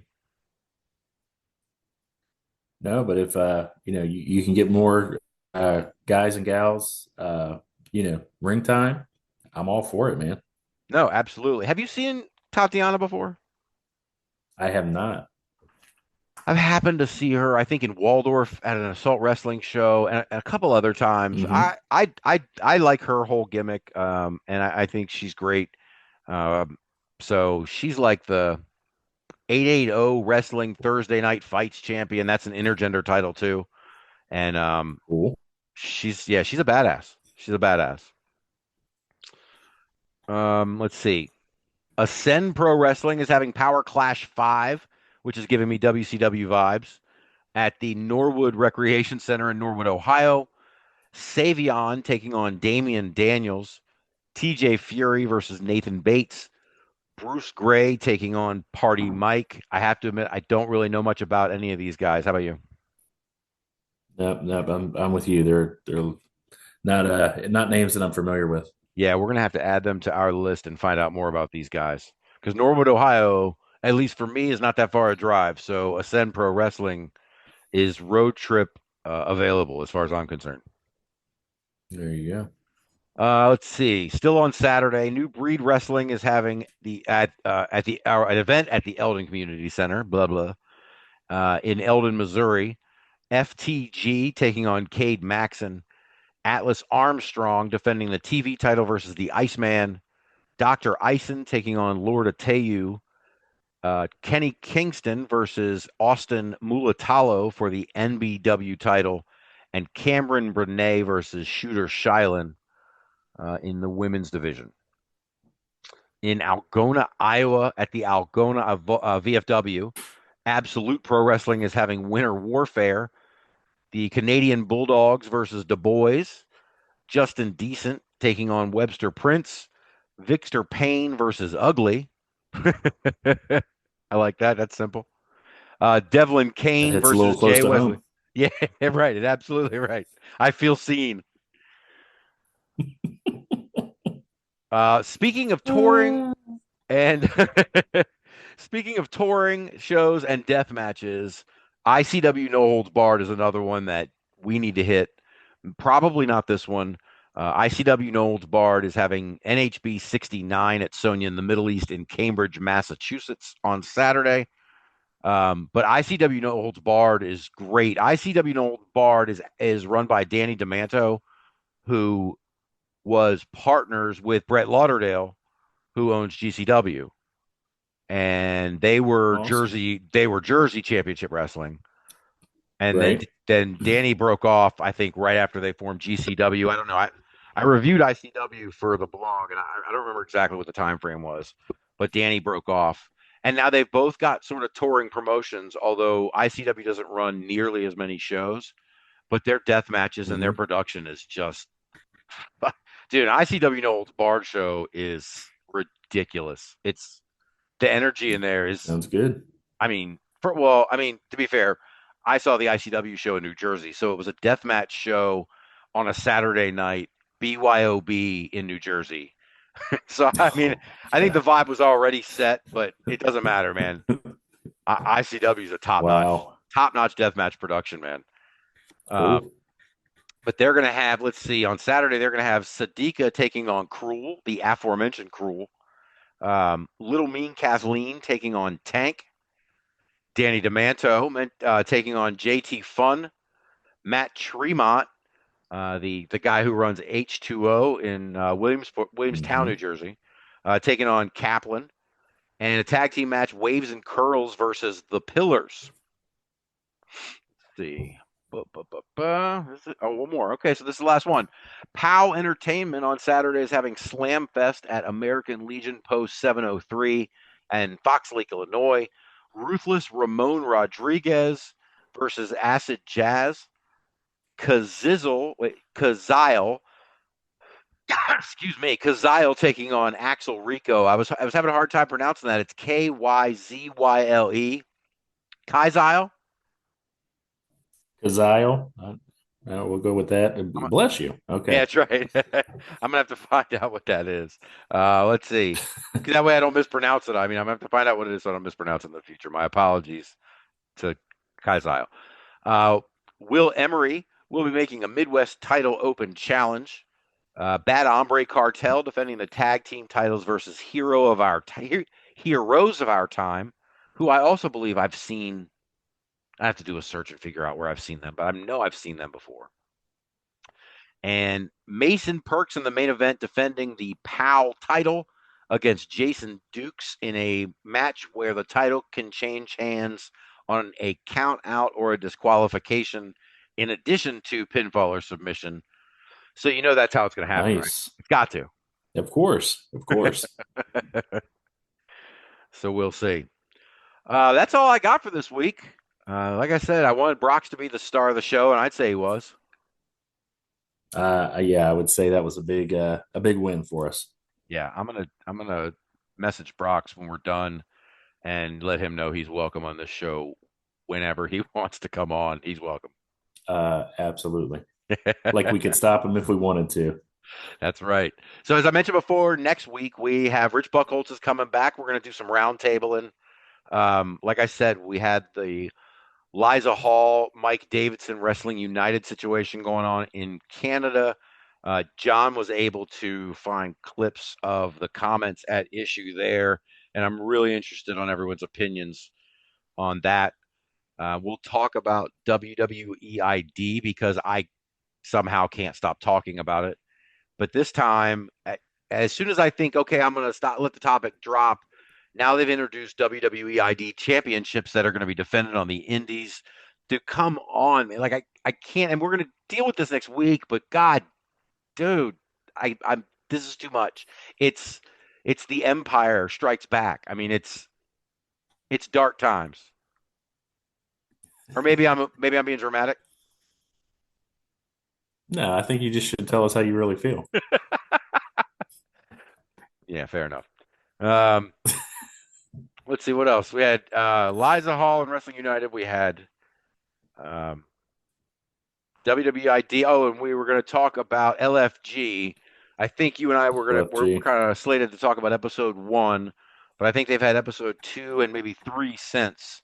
So maybe we'll talk about at least 3 episodes next week and get Rich's impressions on LFG from a promoter's perspective. I'm really interested to hear that as well. It'll be good times. Yes, sir. All right, man. Well, listen, thanks as always. Good talking to you. Good talking to you too, man. All right. And everybody else, don't forget, check us out. First of all, theindiewrestlingexperience.com or indiewrestlingexperience.com. They both work because I screwed up when I was doing the registration and somehow I ended up with both, but whatever. They both redirect to each other. Indiewrestlingexperience.com is the website. You can find rankings for, like I said, 50 promotions. You can find live event reviews and promotion profiles. You can find IWTV in chronological order for some reason. And photos, thousands upon thousands upon thousands of photos from various events that we've been to in the Smug Mug account. Check us out on Linktree. That's the easiest way to just get all of the places because we're on all the social media. And I guess that's it for this week. So until next time, see ya.